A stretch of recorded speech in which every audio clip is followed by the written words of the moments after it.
আসসালামু আলাইকুম। নবম ও দশম শ্রেণীর প্রিয় শিক্ষার্থীরা, আশা করছি তোমরা সবাই ভালো আছো। তোমরা জানো যে তোমাদের যারা ক্লাস 9-এ আছো, আমাদের পিসিবি 27 বা জাগরণ 2.0 ব্যাচে তোমাদের বেশ কিছু বার্ষিক পরীক্ষার জন্য আমরা বেশ কিছু পরীক্ষা নিচ্ছি। সেই পরীক্ষাগুলোর মধ্যে আজকে আমি তোমাদের সাথে যে সলভ ক্লাসটাতে দাঁড়িয়েছি সেটি হচ্ছে তোমাদের পরীক্ষা নাম্বার 7 রসায়নের। সেইটার যে অধ্যায়গুলো ছিল সেগুলো ছিল 7, 8 এবং 9। ঠিক আছে, অলরেডি তোমরা পরীক্ষা দিয়ে ফেলেছো। তোমাদের সেই যে প্রশ্নগুলো ছিল সেগুলোর সলভ ক্লাস নিয়ে আজকে আমি তোমাদের সাথে ক্লাসে দাঁড়িয়েছি। তোমাদের এই সলভ ক্লাসটাতে অ্যাজ ইউজুয়াল আমরা 45টা এমসিকিউ সলভ করব এবং প্রত্যেকটা এমসিকিউতে প্রত্যেকটা অপশান যতটুকু সম্ভব আমরা দেখার চেষ্টা করব ইনশাল্লাহ। চলো তাহলে আজকের ক্লাসটা আমরা শুরু করি। হ্যাঁ, ওকে। তাহলে দেখো, আজকে আমাদের হচ্ছে চ্যাপ্টার 7, 8, 9 এইটার উপরে তোমাদের আজকে সলভ ক্লাস। এই যে দেখো একটা প্রথম প্রশ্ন, এই প্রথম প্রশ্নে কি ছিল? প্রথম প্রশ্নটাতে ছিল যে একটা যৌগ দেওয়া আছে, এই যৌগে জারণ সংখ্যা কত? জারণ সংখ্যা, হ্যাঁ, জারণ সংখ্যা বের করার দুইটা প্রসেস আছে এবং এই টাইপের প্রশ্নগুলা এমসিকিউতে অনেক বেশি আসে, বুঝছো, অনেক বেশি আসে। তাহলে এইটা একটু কিভাবে সলভ করতে হয়, এখানে কার যৌগে জারণ সংখ্যা কত? আচ্ছা, এখানে আমি একটু বলে দেই, এই যে জারণ সংখ্যাটা কত এটা কার বের করবা? তুমি একটা টার্গেট লাগবে, তো তুমি ধরো হচ্ছে এখানে আমরা ক্রোমিয়াম একটা বের করছি, ঠিক আছে, ক্রোমিয়াম একটা বের করছি, ক্রোমিয়াম। ওকে, যেহেতু প্রশ্নে উল্লেখ করা নাই জায়গাটায়, ক্রোমিয়ামটাকে আমরা ধরে নিচ্ছি এটার কেন্দ্রীয় মৌল হিসেবে, ঠিক আছে। সো এখন দেখো যে আমার যৌগটা কি ছিল, K2, এটাকে বলি আমরা হচ্ছে পটাশিয়াম ডাইক্রোমেট। ওকে, তো জারণ সংখ্যা বের করার নিয়ম হচ্ছে যার জারণ সংখ্যা বের করতে হবে তাকে এক্স ধরে নিতে হবে। ওকে, আর বেসিক যে জারণ সংখ্যার ধারণা আছে আমার মনে হয় এটা তোমাদের মাথায় অলরেডি আছে। একটু দেখো তাহলে এটা আমরা কিভাবে করতে পারি। এটা হলো, এই যে ধরো পটাশিয়াম, এইটার জারণ মান তো 1।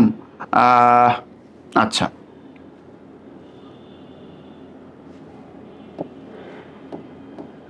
হ্যাঁ, তাহলে পটাশিয়ামের জারণ মান তো 1, তাহলে এটা হলো 1 × 2, যেহেতু দুইটা আছে, প্লাস ক্রোমিয়াম একটা ধরে নিচ্ছি, তাহলে x × 2, আর এইখানে একটা প্লাস দিচ্ছি। বাট এই যে অক্সিজেন, এইটার জারণ মান হচ্ছে -2, কিন্তু এইখানে অক্সিজেন আছে কয়টা?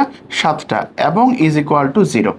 একটু খেয়াল করো, এটা হচ্ছে 2 + 2x, তাহলে এটা আলটিমেটলি হবে -14 ইজ ইকুয়াল টু 0। তাহলে এখানে কত হবে? এখানে হবে হচ্ছে 2x - 12 ইজ ইকুয়াল টু 0। এখান থেকে আমি লিখতে পারি 2x ইজ ইকুয়াল টু 12, আর এখান থেকে লেখা যায় x ইজ ইকুয়াল টু 12/2, অতএব x is equal to +6। Very important, জারণ মান বের করার সময় এই যে প্লাস মাইনাস সাইন দেওয়াটা খুবই জরুরি। হ্যাঁ, খুবই জরুরি। তাহলে তোমরা বুঝতেই পারছো যে আমাদের এখানে সঠিক উত্তর কোনটা?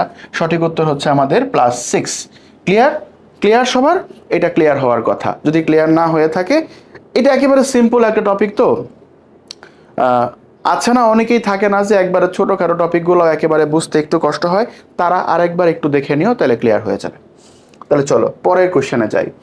এই যে দেখো, আগের তাই যে আমরা জারণ মান বের করেছি, সেখানে আমরা কি করেছিলাম, সেই জারণ মানটাতে কিন্তু আমরা কোনো চার্জ ছিল না, চার্জহীন কোনো একটা যৌগ থেকে নির্দিষ্ট একটা মৌলের জারণ মান আমরা বের করেছিলাম। কিন্তু এখন যে প্রশ্নটা আছে, এই প্রশ্নে দেখো এটা একটা যৌগমূলক, এটা একটা যৌগমূলক। যদি যৌগমূলক হয়ে থাকে তাহলে এইটার চার্জ আছে, তাহলে চার্জের ক্ষেত্রে আমরা কি করব? চার্জের ক্ষেত্রে আমরা করব হচ্ছে সালফারের জারণ মান বের করতে বলছে। সো আমরা একটু যৌগমূলকটা লিখে নেই, SO3 2-। তাহলে যারটা বের করতে হবে তাকে তো এক্স ধরতে হয়, এটা আমরা জানি। অক্সিজেনের হচ্ছে -2 × কত? 3। আর একটু আগে দেখো, আগের প্রশ্নে আমরা =0 লিখেছিলাম, কিন্তু এই প্রশ্নে আর 0 লেখা যাবে না, যেই চার্জটা আছে তাকে লিখতে হবে। ওকে, তাহলে এখান থেকে আমরা লিখতে পারি x - 6 ইজ ইকুয়াল টু -2, এখান থেকে লিখতে পারি x ইজ ইকুয়াল টু +4 - 2। এবার x ইজ ইকুয়াল টু আমরা কত লিখতে পারি? সরি, +4 - 2 না, এটা হলো +6 - 2, তাহলে আমরা লিখতে পারি অতএব x = +4। আমার মনে হয় জারণ মানটা আমরা পেয়ে গেছি অলরেডি, জারণ মানটা আমরা পেয়ে গেছি অলরেডি। তাহলে এইটা হচ্ছে আমাদের অ্যান্সার, এটা হচ্ছে আমাদের অ্যান্সার। বুঝতে পেরেছো? তাহলে দুইটা নিয়ম আমরা এই জায়গায় দেখলাম যে জারণ মান বের করার ক্ষেত্রে যদি যৌগমূলক থাকে তার একটা প্রসেস, আর যদি যৌগমূলক না থাকে তার জন্য একটা প্রসেস। যৌগমূলক থাকলে কি করতে হয়, ইকুয়াল টুর পরে ওই যৌগমূলকের যে চার্জ আছে ওই চার্জটা লিখতে হয়। ঠিক আছে, ওকে। চলো এবার আমরা পরের এমসিকিউতে যাই। নিচের কোনটি একই সাথে জারক এবং বিজারক? একই সাথে জারক এবং বিজারক, এই কনসেপ্টটা তো মানে একটু বুঝতে হবে। তার আগে আমাকে একটু পেছন থেকে জারণ বিজারণটা নিয়ে আসতে হবে। হ্যাঁ, একটু ক্লিয়ার করো। দেখো, আচ্ছা, জারণ মানে কি? জারণ, জারণ মানে কি? জারণ মানে হইল ছারণ। এইভাবে আমরা মনে রাখতে পারি, অনেকেই অনেকভাবে মনে রাখে, আমরা এমনি মনে রাখবো। জারণ হইল ছারণ। ছারণ মানে কি? এইটা দ্বারা আমরা কি বুঝি? ইলেকট্রন ত্যাগ করা, ইলেকট্রন ত্যাগ করা। অর্থাৎ যদি কোনো মৌল ইলেকট্রন ত্যাগ করে, তাহলে আমরা এইভাবে শর্টকাট লিখতে পারি, যদি কোনো মৌল ইলেকট্রন ত্যাগ করে কি রকম চার্জ প্রাপ্ত হবে? ধনাত্মক চার্জ প্রাপ্ত হবে। আচ্ছা, ধনাত্মক চার্জ প্রাপ্ত হওয়া মানে কি? ধনাত্মক চার্জ প্রাপ্ত হওয়া মানে কি? ধনাত্মক চার্জ প্রাপ্ত মানে হলো তোমার কি, জারণ মান বৃদ্ধি পাওয়া নাকি হ্রাস পাওয়া? বলো তো দেখি, বলো। ধনাত্মক চার্জ প্রাপ্ত হওয়া মানে হইল ধনাত্মক চার্জের সংখ্যাটা বৃদ্ধি পাওয়া। বুঝতে পারছো? তাহলে এইবার দেখো, ধনাত্মক চার্জ প্রাপ্ত হবে, সেই যে প্রক্রিয়াটা, এই প্রক্রিয়াটাকে আমরা বলি হচ্ছে জারণ প্রক্রিয়া বা বিক্রিয়া। আবার যেই মৌলটা এই জারণ প্রক্রিয়া ঘটাইলো, যেই মৌলটা এই জারণ প্রক্রিয়া ঘটাইলো, সেই মৌলটাকে আমরা বলি হচ্ছে বিজারক। বিজারক, বুঝছো? তাহলে এইটুকু তো ক্লিয়ার আশা করি, এইটুকু তো আশা করি ক্লিয়ার, এইটুকু ক্লিয়ার। তাহলে এইটা একটা কনসেপ্ট গেল, এইটা একটা কনসেপ্ট গেল। এই কনসেপ্টের পরে তাহলে বিজারণটা কি? বিজারণটা হইলো এইটার উল্টা। তাহলে কি হবে? এইটা ছিল জারণ, এবার দেখো বিজারণ। জারণে কি হয়েছে? জারণে হইতেছে ইলেকট্রন কি করছে? ইলেকট্রন ত্যাগ করছে। তাহলে বিজারণের বেলায় ইলেকট্রন কি করবে? ইলেকট্রন গ্রহণ করবে। ইলেকট্রন গ্রহণ করা মানে কি? ইলেকট্রন গ্রহণ করা মানে হইল সে ঋণাত্মক চার্জ প্রাপ্ত হবে, ঋণাত্মক চার্জ প্রাপ্ত হবে। অর্থাৎ এই প্রক্রিয়াটাকে আমরা বলতেছি হচ্ছে বিজারণ। তাহলে যেই মৌলটা বিজারণ ঘটায় বা বিজারণ প্রক্রিয়ায় অংশগ্রহণ করে তাকে বলা হচ্ছে বিজারণ বিক্রিয়ায়, আমরা এইভাবেও বলতে পারি, সমস্যা নাই সহজ ভাষায়। যে মৌলটা বিজারণ বিক্রিয়ায় অংশগ্রহণ করে বা বিজারণ বিক্রিয়া ঘটায় তাকে আমরা বলি হইতেছে জারক পদার্থ। ঠিক আছে? তাহলে আমাদের এই প্রশ্নটাতে কি বলছিল একটু খেয়াল করো। আমাদের প্রশ্নটাতে কি বলছিল? আমাদের প্রশ্নটাতে কি বলছে খেয়াল করছো? প্রশ্নে বলতেছে যে নিচের কোনটি একই সাথে জারক এবং বিজারক। তাহলে এই যে এতক্ষণ ব্যাখ্যাটা পড়লাম, আমরা পড়লাম যে একটা মৌল ইলেকট্রন ত্যাগ করতে পারে। বেসিক্যালি আমরা কি জানি? যে এই মৌলটা ইলেকট্রন ত্যাগ করবে সেই মৌলটাই কি ইলেকট্রন গ্রহণ করতে পারে? নর্মালি তাই কি হয়? হয় না কিন্তু। তাহলে এটা কখন হবে? যাদের কিছু শর্ত আছে, একাধিক জনই থাকবে, তারা ইলেকট্রন ত্যাগও করতে পারে আবার ইলেকট্রন গ্রহণও করতে পারবে। এই রকম দুইটা ধর্ম যে সকল মৌলের থাকবে তারা একই সঙ্গে জারক এবং বিজারক হিসেবে কাজ করবে। একটা ছোট্ট এক্সাম্পল যদি আমি তোমাদেরকে দেই, দেখো Fe, একটা বিক্রিয়া লেখো Fe প্লাস আয়রন, মানে এইরকম আর কি,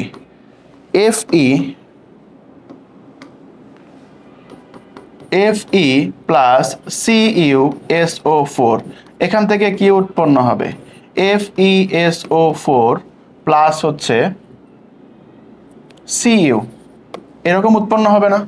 এইটা একটা রিঅ্যাকশন, এইটা একটা রিঅ্যাকশন। আরেকটা রিঅ্যাকশন কি হবে? আরেকটা রিঅ্যাকশন যদি লিখি আমি 2FeCl3 2FeCl3 প্লাস SnCl2, এখান থেকে উৎপন্ন হচ্ছে FeCl2 প্লাস SnCl4 SnCl4। এই বিক্রিয়াটা আমরা এখান থেকে লিখতে পারি।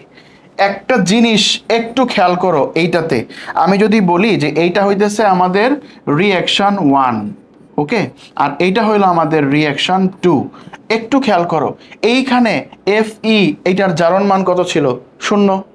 Fe এর জারণ মান 0। কেন 0? কারণ আমরা জানি মুক্ত মৌলের জারণ মান 0 হয়। মুক্ত মৌল কারা? যারা কোনো বিক্রিয়াতে মানে অংশগ্রহণ না করে শুধুমাত্র মৌল হিসেবে থাকে, তাদেরকে মুক্ত মৌল বলি একটা রিঅ্যাকশনের বেলায়। তাহলে এইটা একটা মুক্ত মৌল, তাহলে এর জারণ মান হইল 0। তাহলে আমরা তো আসলে আয়রনটাকে চেক করতেছি, তাই বাকিগুলো আর লিখলাম না।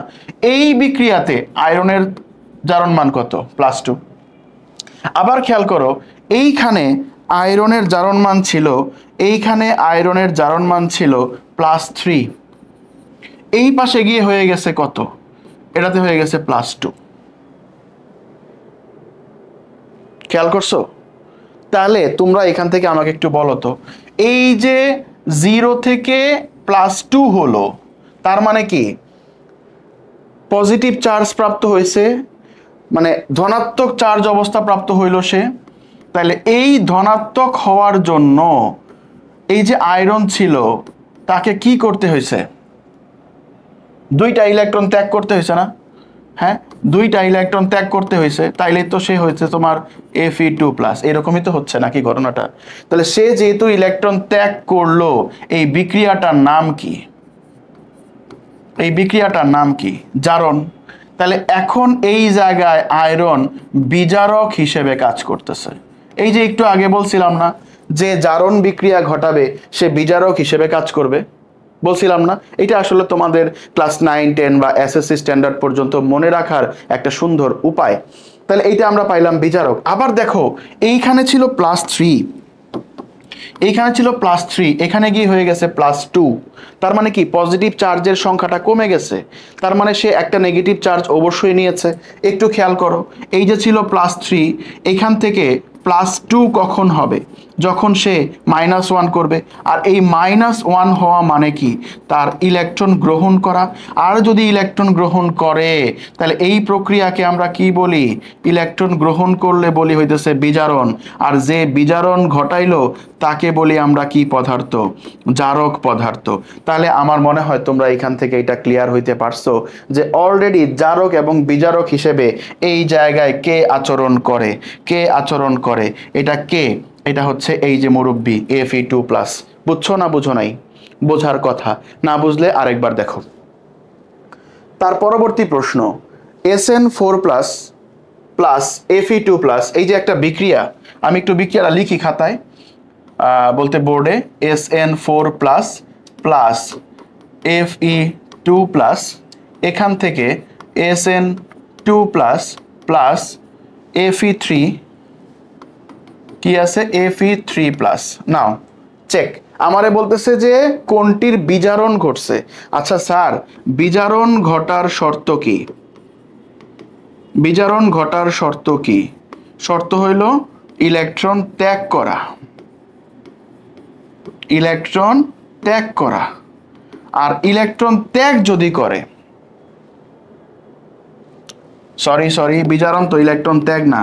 আরে বিজারণ মানে হইল ইলেকট্রন গ্রহণ করা। হ্যাঁ, ইলেকট্রন কি করা? ইলেকট্রন গ্রহণ করা। তাহলে ইলেকট্রন গ্রহণ যে করা, তাহলে ইলেকট্রন গ্রহণ করলে কি হয়? নেগেটিভ চার্জের সংখ্যা বেড়ে যায়, তাই না? তাহলে একটু খেয়াল করো তো, এই যে এইখানে ছিল SN4+, এইটা এখানে গিয়ে হয়ে গেছে SN2+। তাহলে 4+ থেকে 2+, এটা কখন হয়? 4+ থেকে 2+ কখন হয়? যখন ইলেকট্রন ত্যাগ করে নাকি যখন ইলেকট্রন গ্রহণ করে? 4+ থেকে 2+টা কখন হয়? এইটা একটা ইম্পর্টেন্ট বিষয়।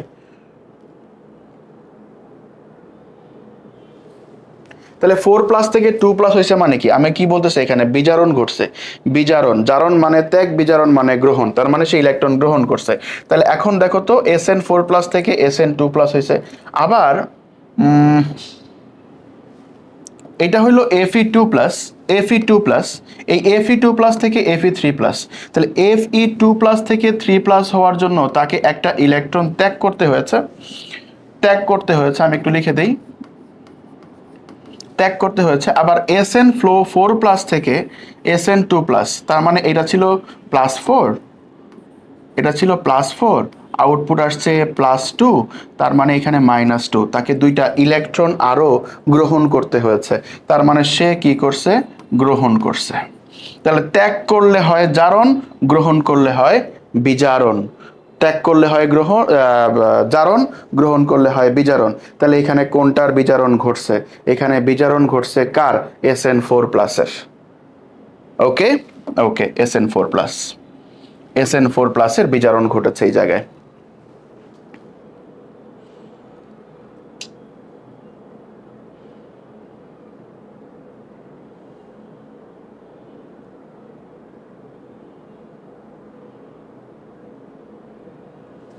ওকে, এবার একটু খেয়াল করো নিচের কোনটি non redox reaction, that is very important. এখন নন রেডক্স রিঅ্যাকশন কারা, বিক্রিয়ার ক্ষেত্রে তোমার এটা মনে রাখতে হবে, এইটা হইতেছে রেডক্স, রেডক্স একটা, আর একটা হইতেছে নন রেডক্স। নন রেডক্স, এই নন রেডক্স রিঅ্যাকশনগুলার কিছু ক্যাটাগরি আছে, এইগুলা একটু তোমাকে মনে রাখতে হবে। এই নন রেডক্স রিঅ্যাকশনগুলো কারা, নন রেডক্স রিঅ্যাকশনগুলো কারা, এটা যদি একটু আমরা মনে রাখতে পারি তাহলে বিষয়টা আমাদের জন্য আর একটু সহজ হবে। নন রেডক্স রিঅ্যাকশন আমি একটু ভাগ করে দেই। নন রেডক্স রিঅ্যাকশন দেখো আমি লিখে দিচ্ছি। প্রথমত একটা আমরা নিব এখানে, সেটা হলো ধরো প্রশমন বিক্রিয়া, তারপরে আরো আছে তো অনেকগুলা, তার মধ্যে আমি কয়েকটা লিখে দিচ্ছি।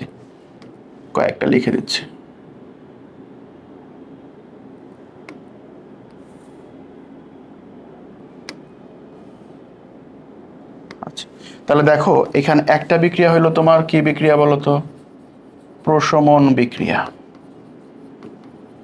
প্রশমন বিক্রিয়া, তারপরে তোমার হইতেছে সমানুকরণ বিক্রিয়া।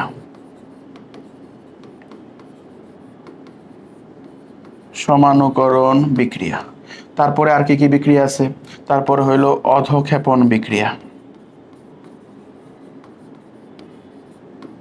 অধঃক্ষেপণ বিক্রিয়া, এরপরে আরেকটা কি বিক্রিয়া আছে, তারপরে হইলো তোমার পানি যোজন, পানি যোজন বিক্রিয়া। হ্যাঁ, পানি যোজন বিক্রিয়া, পানি যোজন বিক্রিয়া।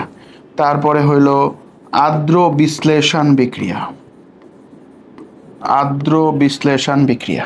এই তো, আরো কি আছে, আরো কি আছে, হ্যাঁ আরেকটা আছে, সেটা হলো পলিমারকরণ বিক্রিয়া। পলিমারকরণ বিক্রিয়া,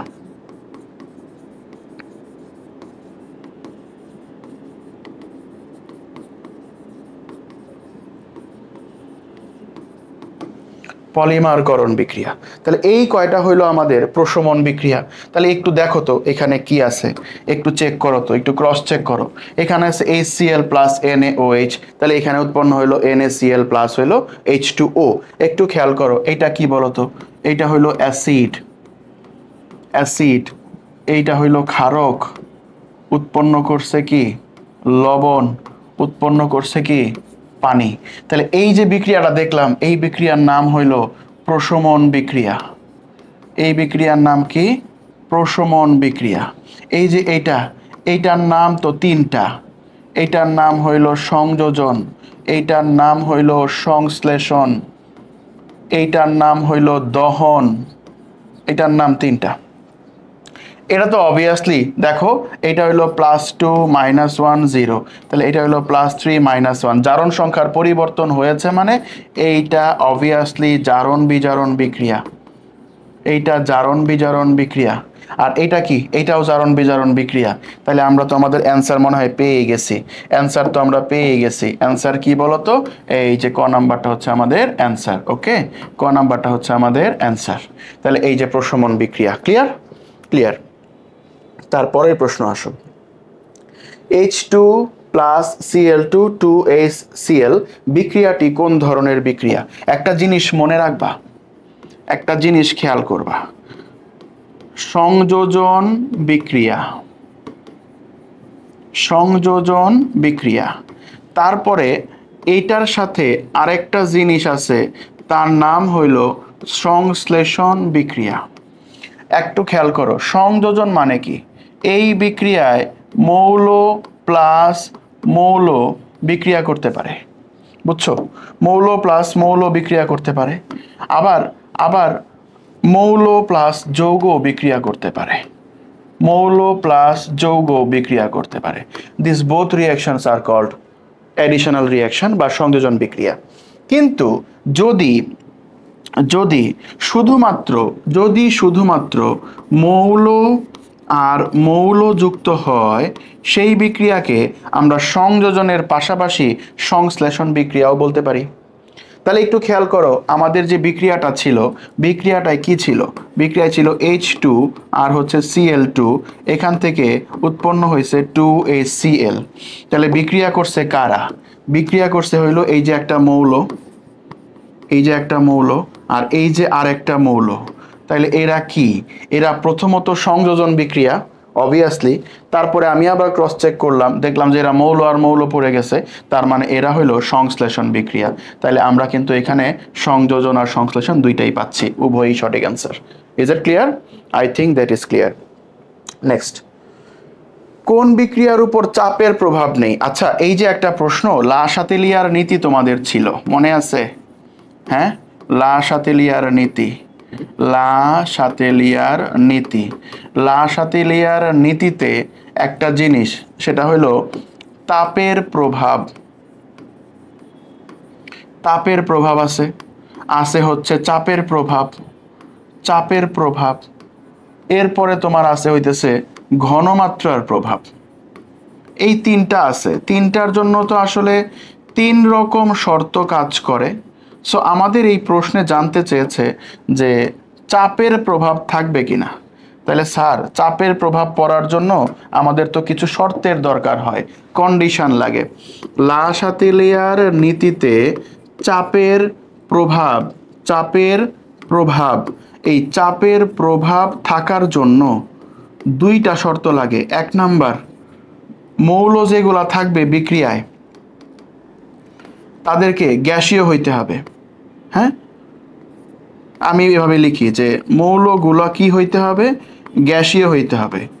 এটা হইলো আমাদের প্রথম শর্ত। দুই নাম্বার, মৌল সংখ্যার পার্থক্য থাকতে হবে, মৌল সংখ্যার পার্থক্য থাকতে হবে, পার্থক্য থাকতে হবে। হ্যাঁ, মৌল সংখ্যার পার্থক্য থাকতে হবে। সো একটু খেয়াল করো, একটু খেয়াল করো যে এখানে কি আছে, এটা দুইটাই গ্যাসীয়, এইখানে আছে 2 মোল, সরি এইখানে আছে 2 মোল, এইখানে আছে 1 মোল। সো এখানে মোল সংখ্যার পার্থক্য আছে, তার মানে এখানে চাপের প্রভাব আছে। আমরা কিন্তু পড়তেছি কোথায় চাপের প্রভাব নেই। এইখানে মৌল আছে একটা, এইখানে একটা, তার মানে এইখানে টোটাল মৌল আছে 2টা, এইখানে টোটাল মৌল আছে 2টা। তাহলে এইখানেও মৌল 2টা, মৌল 2টা, তাহলে এখানে তো মোল সংখ্যার পার্থক্য নাই।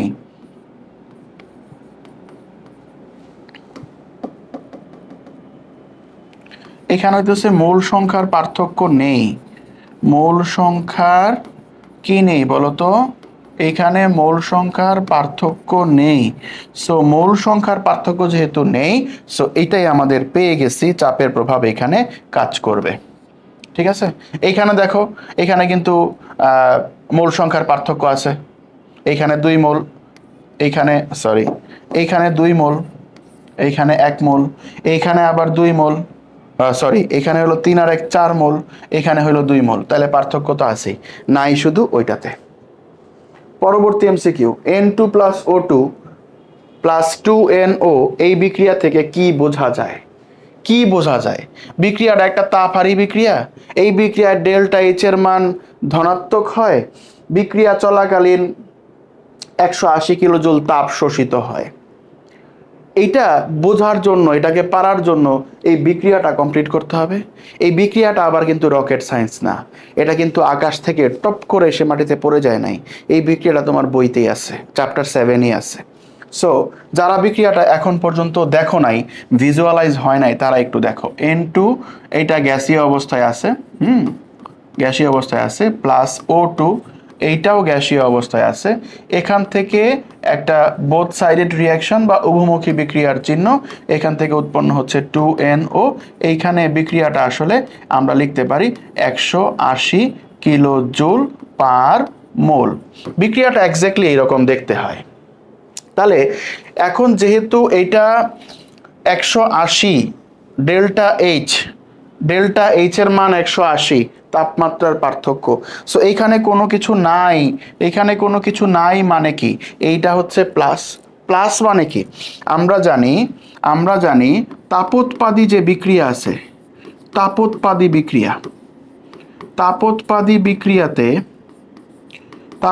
বিক্রিয়াতে ডেল্টা এইচ এর মান নেগেটিভ, এইটা আমরা জানি। আরেকটা হলো তাপহারী বিক্রিয়াতে ডেল্টা এইচ এর মান হচ্ছে পজিটিভ। সো আমরা এখানে যেহেতু পজিটিভ টেম্পারেচার পেয়েছি, তাহলে এই অপশনটা সঠিক। এটা একটা তাপহারী বিক্রিয়া। ডেল্টা এইচ এর মান ধনাত্মক, এটা তো দেখতেই পাচ্ছি, এইটাও তাহলে সঠিক। বিক্রিয়া চলাকালীন 180 কিলোজুল তাপ শোষিত হয়। ডেল্টা এইচ এর মান পজিটিভ মানে আমরা বলছিলাম তাপহারী বিক্রিয়া মানে এই বিক্রিয়ার তাপ শোষণ হয়। তাহলে আমরা এটা বলতে পারি যে আমাদের এইটাও সঠিক। তাহলে স্যার আমাদের অ্যান্সার কি দাঁড়াইলো? অ্যান্সার দাঁড়াইলো 1, 2, 3, এই তিনটাই আমাদের সঠিক উত্তর। আশা করি আপনারা সবাই বুঝতে পেরেছেন। এবার আসেন আমরা পরের কোশ্চেনে যাই। খোলা পাত্রে চুনা পাথরকে উচ্চ তাপে উত্তপ্ত করলে চুন ও কার্বন ডাইঅক্সাইড উৎপন্ন হয়, বিক্রিয়াটি কিরূপ? আচ্ছা, একটা জিনিস দেখো, খোলা পাত্রে মনে করো তুমি একটা পাত্র নিলা, পাত্রটা আমি কেমনে নিব? হ্যাঁ, পাত্রটা কেমনে নিব? আচ্ছা ঠিক আছে, ওকে। আমি ধরো যে খোলা পাত্র তো এনে খুঁজেই পাইতেছি না, তো খোলা পাত্র দরকার নাই। এইটা আবার কি জিনিস, এটা দিলে তো আবার দৌড় দিবে, থাক। আমি হইলো নর্মালি একটা পাত্র আঁকি, মনে করো যে এরকম একটা পাত্র, ওকে। তো এই খোলা পাত্রের ভিতরে এখানে আছে ক্যালসিয়াম চুনা পাথর মানে ক্যালসিয়াম কার্বনেট, এইখানে আছে এটা। তাহলে তুমি একটু খেয়াল করো তো, ক্যালসিয়াম কার্বনেট এইটারে যখন তুমি তাপ দিবা, এখান থেকে কি উৎপন্ন হবে? এখান থেকে উৎপন্ন হবে ক্যালসিয়াম অক্সাইড, আর উৎপন্ন হবে CO2। এটাই তো উৎপন্ন হবে। সো এখন দেখো, এরা যেহেতু খোলা পাত্রে বিক্রিয়াটা হইতেছে, এই যে ক্যালসিয়াম কার্বন ডাইঅক্সাইড উৎপন্ন হয়েছে, এটা কি গ্যাস না? তাহলে এই মহাশয় উড়ে যাবে। গ্যাসের কাজই তো হইতেছে উড়ে যাওয়া, উড়ে ঘুরে ঘুরে বেড়ানো। ওর কোনো জীবনে চাপ নাই, পড়াশোনার চাপ নাই, কোনো কিছুই নাই, সুযোগ পাইলেই উড়ে যায়, ফুস করে উড়ে যায়। তাহলে দেখো, এই যে কার্বন ডাইঅক্সাইড এটা কি করবে? এটা হইতেছে উড়ে যাবে, উড়ি যায়, এরকম করে এটা কি করবে? এটা উড়ে যাবে। আরে কালার রে, এই যে দেখো এটা উড়ে যাচ্ছে। সো এইটা খোলা পাত্র থাকার কারণেই কিন্তু এর ভেতর থেকে কার্বন ডাইঅক্সাইডটা উড়ে যাওয়ার চেষ্টা করতেছে। এখন যেহেতু টোটাল বিক্রিয়ার একটা প্রোডাক্ট এখান থেকে উড়ে যাচ্ছে, সো এই বিক্রিয়াটাতে আমার আবার ব্যাক করার কোনো সুযোগ নাই, একটা অংশ তো কমে যাচ্ছে। সো আমি আবার ক্যালসিয়াম কার্বনেট নতুন করে বা চুনা পাথরটাকে আবার পাবো না। উভমুখী বিক্রিয়া কোনটা? যে বিক্রিয়ায় বিক্রিয়ক থেকে উৎপাদ এবং উৎপাদ থেকে বিক্রিয়কে রিটার্ন করা যায়, এটা একটা উভমুখী বিক্রিয়া। বোঝা গেছে? সো এই উভমুখী বিক্রিয়াটাতে পাত্রটাকে বন্ধ হইতে হবে। যেহেতু এটা খোলা পাত্র, তাহলে কার্বন ডাইঅক্সাইড গ্যাসটা উড়ে যেহেতু যাবে, তাহলে পিছনে ব্যাক করার সুযোগ নাই। দ্যাট মিনস এইটা হলো একটা একমুখী বিক্রিয়া। আমার মনে হয় তোমরা এটা বুঝতে পারছো। পরবর্তী প্রশ্ন, চিত্রে BC রেখা দ্বারা কোনটি বোঝায়? এই যে দেখো, এখানে দেখা যাচ্ছে BC একটা রেখা। এইটা কিসের গ্রাফ? এটা হলো লা শাতেলিয়া নীতির জন্য, তাই না? এখানে কি আছে? বিক্রিয়ার হার। এখানে কি আছে? সময়। তাহলে এইটা কি বলতো? এই লাইনটা কি? এই লাইনটাকে আমরা বলি হইতেছে সম্মুখমুখী বিক্রিয়ার হার। এইটাকে আমরা বলি সম্মুখমুখী বিক্রিয়ার হার। আর এই যে এইটাকে আমরা বলি পশ্চাৎমুখী বিক্রিয়ার হার। পশ্চাৎমুখী বিক্রিয়ার হার। তাহলে এই যে লাইনটা, এই বিসিতে সম্মুখমুখী আর পশ্চাৎমুখী বিক্রিয়ার হার এখানে সেম। তাহলে আমরা বলতে পারি এইটা হইতেছে আমাদের এই বিক্রিয়ার সাম্যাবস্থা। এই বিক্রিয়ার কি? সাম্যাবস্থা। বোঝা গেছে? তাহলে অ্যান্সার কি হবে এখানে? বিক্রিয়ার সাম্যাবস্থাকে বোঝাচ্ছে এই জায়গায়।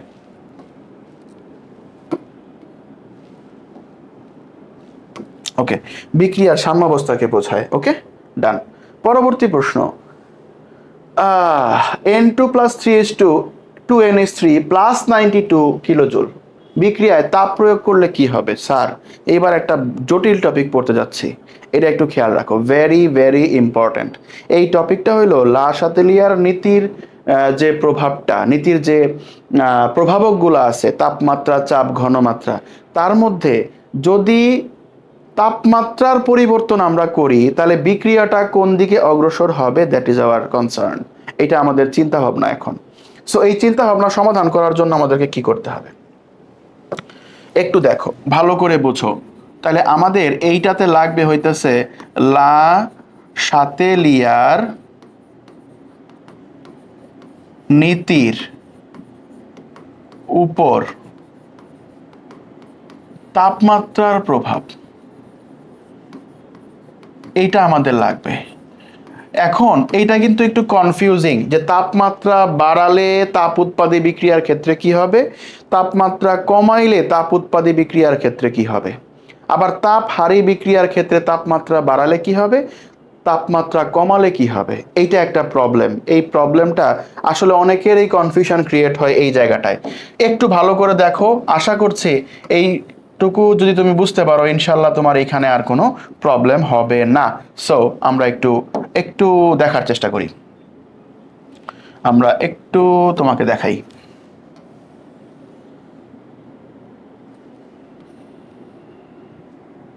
ওকে,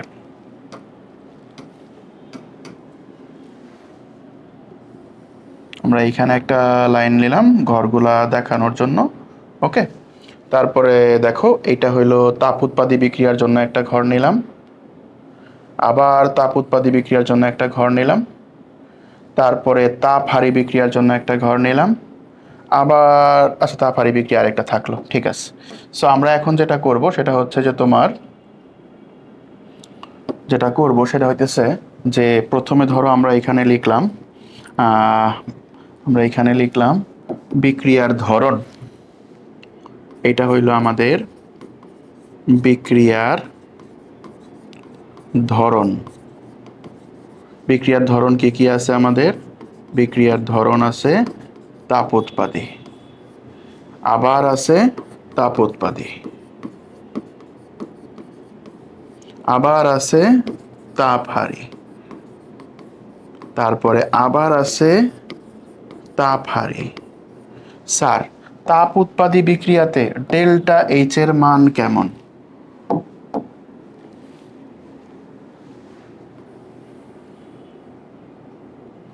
আচ্ছা, সো আমরা ধরো এই ঘরে লিখলাম এখন তোমার ডেল্টা এইচ। তাপ উৎপাদী বিক্রিয়া ডেল্টা এইচ এর মান নেগেটিভ, তাপ উৎপাদী বিক্রিয়া ডেল্টা এইচ এর মান নেগেটিভ, তাপ হারি বিক্রিয়া ডেল্টা এইচ এর মান পজিটিভ, তাপ হারি বিক্রিয়া ডেল্টা এইচ এর মান হচ্ছে পজিটিভ। এইটুকু তো আমরা জানি। এখন আমরা যেটা করব সেটা হলো তাপমাত্রার পরিবর্তনটা আমরা দেখতে চাই একটু। হ্যাঁ, আমরা একটু তাপমাত্রার পরিবর্তনটা দেখব। তাপমাত্রার পরিবর্তন, আর এই জায়গায় দেখব হইতেছে আমরা ফলাফল। ঠিক আছে, দেখো আমি একটু বলি তোমাকে, একটু এখানে বলে দেই, যদি আমরা তাপমাত্রা বাড়াই, তাপমাত্রা বৃদ্ধি করা মানে কি? তাপমাত্রা বৃদ্ধি করা মানে হইতেছে অ্যাড করা, এটাকে আমরা প্লাস সাইন দিব, আর তাপমাত্রা যে হ্রাস এটাকে আমরা দিব হইতেছে মাইনাস সাইন। কারণ কমে গেলে তো আমরা নেগেটিভে চিন্তা করি, তাই না? তার জন্য আমরা এটাকে চিন্তা করবো এইভাবে। ওকে, আসো তাহলে তাপমাত্রা বৃদ্ধি হইল প্লাস, আর তাপমাত্রা হ্রাস বা কমিয়ে ফেলা এটাকে ধরবো আমরা মাইনাস। এইটুকু তো মানে খুব বেসিক, এটাতে আমার মনে হয় তোমাদের বুঝতে কোনো সমস্যা হওয়ার কথা না। তাহলে দেখো তাপমাত্রার পরিবর্তন, দেখো তাপ উৎপাদী বিক্রিয়াতে যদি আমরা তাপমাত্রা বাড়াই, তাপমাত্রা বাড়ানো মানে কি প্লাস, তাপমাত্রা বাড়ানো মানে কি প্লাস, এই জায়গাটা ভালো করে বুঝো। তাপমাত্রা বাড়ানো মানে কি একটু আগে বলছি প্লাস, তাহলে প্লাস আর মাইনাস গুণ করলে কি হবে ফলাফল মাইনাস। তাহলে তুমি একটা জিনিস মনে রাখবা, এখানে যদি ফলাফলটা মাইনাস আসে, ফলাফল মাইনাস আসলে বিক্রিয়া সাম্যাবস্থা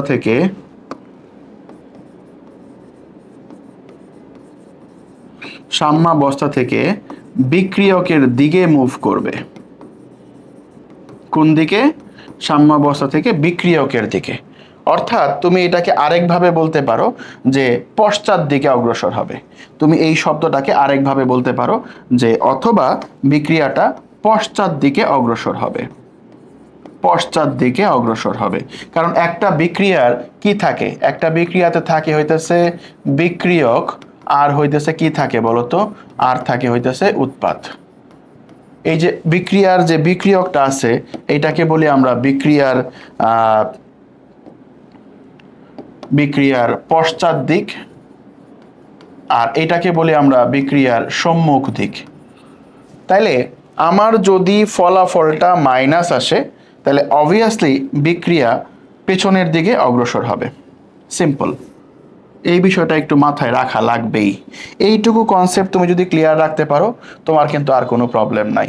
তাহলে আমি এখানে আরেকটু অ্যাড করে দিই, তার মানে এটা হলো ফলাফল মাইনাস, এইখানে কি থাকবে, এইখানে থাকবে হইতেছে ফলাফল মাইনাস, আর এইখানে থাকবে হইতেছে ফলাফল প্লাস।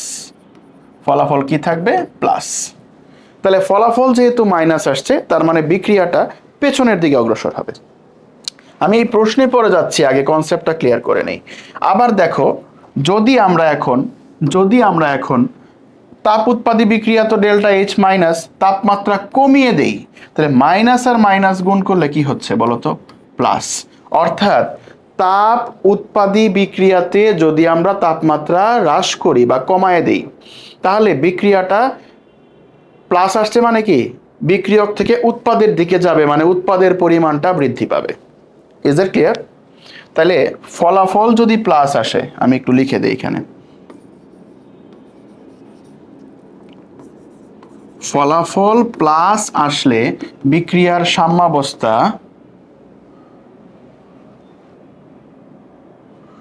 উৎপাদের দিকে অগ্রসর হবে।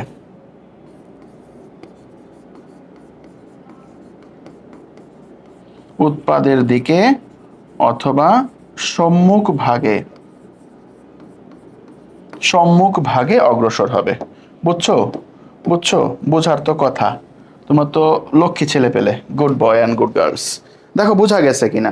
তাহলে আমরা এবার সেম অ্যাজ এটাও করতে পারি, তাপ হারি মানে প্লাস, তাপমাত্রা বাড়াইলাম তাহলে এইটার রেজাল্ট আসবে প্লাস। অর্থাৎ তাপ হারি বিক্রিয়াতে যদি আমরা তাপমাত্রা বৃদ্ধি করি তাহলে সেই বিক্রিয়াটা বিক্রিয়ক থেকে উৎপাদের দিকে অগ্রসর হবে, পশ্চাৎ থেকে সম্মুখ দিকে যাবে, উৎপাদের পরিমাণ বৃদ্ধি পাবে। এই তিনটা ল্যাঙ্গুয়েজ তুমি ব্যবহার করতে পারো। আবার তাপ হারি বিক্রিয়াতে তো প্লাস ডেল্টা এইচ, যদি আমি তাপমাত্রা কমায় দিই তাহলে হচ্ছে মাইনাস, দ্যাট মিনস প্লাস আর মাইনাসে মাইনাস। অর্থাৎ তাপ হারি বিক্রিয়াতে তাপমাত্রা কমায় দিলে বিক্রিয়াটা বিক্রিয়কের দিকে অগ্রসর হবে। তাহলে আমরা এই প্রশ্নের উত্তরে কি বলতে পারি, যেহেতু এটা কি বিক্রিয়া, আগে দেখো এটা একটা তাপ উৎপাদী বিক্রিয়া, এটা একটা তাপ উৎপাদী বিক্রিয়া। তাপ উৎপাদী বিক্রিয়াতে আমাদের ডেল্টা এইচ হইল মাইনাস, আর তাপ প্রয়োগ করলে মানে আমরা বাড়াবো, তার মানে কি এই ফলাফলটা কোন দিকে চলে আসবে, বিক্রিয়কের দিকে চলে আসবে। আর বিক্রিয়কের দিকে চলে আসা মানে কি উৎপাদের পরিমাণ হ্রাস পাওয়া, কারণ উৎপাদটা ভেঙেই তো বিক্রিয়কটা তৈরি হচ্ছে। তাহলে এইটা আমরা বলতে পারি উৎপাদের পরিমাণ হ্রাস পাবে। আমার মনে হয় তোমরা এটা সবাই বুঝছো, আমার মনে হয় তোমরা সবাই ব্যাপারটা বুঝতে পেরেছো। ক্লিয়ার না? সবার কাছে ক্লিয়ার না? ক্লিয়ার হওয়া উচিত। অনেক কিছু বললাম এই জায়গায়, একটা অবজেক্টিভের ভিতরে লা-শাতেলিয়ার নীতির তাপমাত্রার প্রভাব পড়ায় ফেলছি। কোনটি পানি যোজন বিক্রিয়া? পানি যোজন বিক্রিয়া মানে পানি যুক্ত হচ্ছে।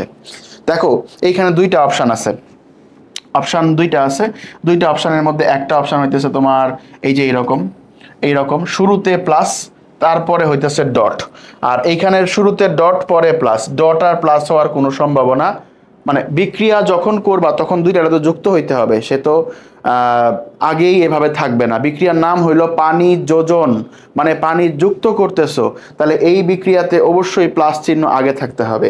সেই দিক থেকে এইটা হচ্ছে আমার সঠিক উত্তর। কিন্তু উপরের গুলা কেন সঠিক উত্তর নয়?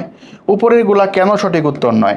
কারণ এই যে দেখো এখানে কি আছে, উপরে আছে AlCl3 প্লাস H2O, এখান থেকে উৎপন্ন হইতেছে AlOH হোল 3 প্লাস HCl।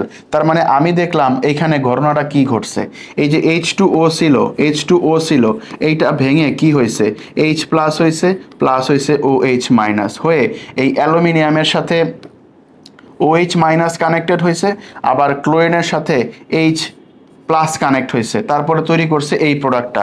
তার মানে এখানে পানিটা যুক্ত না হয়ে ভেঙে গেছে। তাহলে এই বিক্রিয়াকে আমরা সাধারণত বলে থাকি আর্দ্র বিশ্লেষণ বিক্রিয়া। কি বলে থাকি? আর্দ্র বিশ্লেষণ বিক্রিয়া। আর্দ্র বিশ্লেষণ বিক্রিয়া, বোঝা গেছে? আর্দ্র বিশ্লেষণ। তাহলে আমার বলছে পানি যোজন, তাহলে পানি যোজন তো শুধুমাত্র এইটাই। আই থিঙ্ক তোমরা ক্লিয়ার হয়েছো। এবার আসো, পাকস্থলীতে কোনটি জমা হলে পেটে অ্যাসিডিটির পরিমাণ বেড়ে যায়?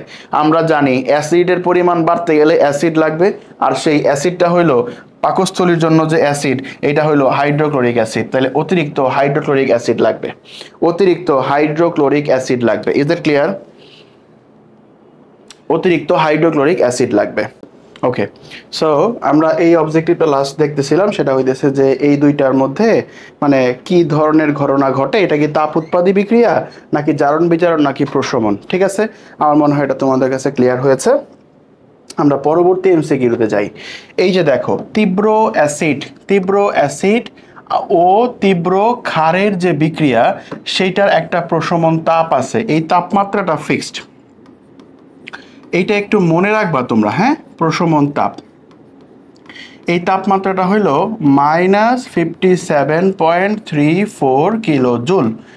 ওকে, এইটা এই টেম্পারেচারটা এটা হইতেছে ফিক্সড। এই কারণেই দেখো আমরা একটু আগের অবজেক্টিভে যদি যাই, একটা অবজেক্টিভ ছিল না আমাদের যে একটা প্রশমন বিক্রিয়া হয়েছে, সেই বিক্রিয়াটা কি তাপ উৎপাদী নাকি তাপ হারি?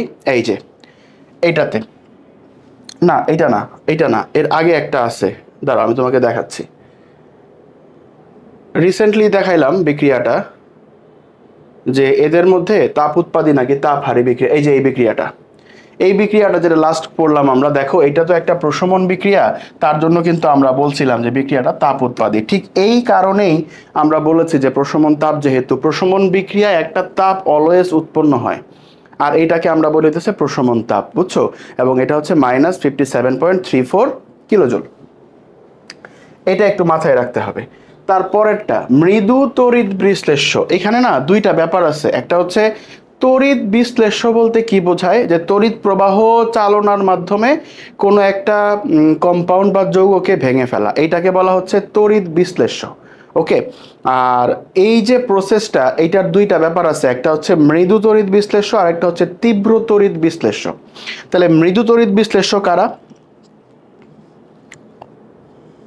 আচ্ছা, মৃদু আগে দেখো আমরা একটু দেখাই। তাহলে তীব্র তড়িৎ বিশ্লেষ্য, খেয়াল করো, তীব্র তড়িৎ বিশ্লেষ্য, তীব্র তড়িৎ বিশ্লেষ্য। তাহলে তীব্র তড়িৎ বিশ্লেষ্য কাকে বলে? যে সকল উপাদান নিয়ে যখন তার ভিতরে তড়িৎ বিশ্লেষণ বা ইলেকট্রিসিটির ফ্লোটা দেয়া হয়, তখন এটা সম্পূর্ণরূপে আয়নিত অবস্থায় থাকে, সম্পূর্ণরূপে আয়নিত অবস্থায় থাকে,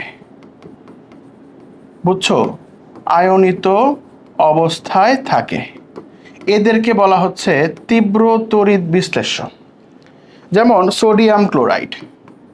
সোডিয়াম ক্লোরাইড তুমি যদি এটাকে একটা তড়িৎ বিশ্লেষণের মাধ্যমে দেখতে চাও, দেখবা যে এখান থেকে সোডিয়াম প্লাস আর ক্লোরিন মাইনাস টোটালি আয়নিত হয়ে ওই দ্রবণের সঙ্গে মিশ্রিত হয়ে যায়।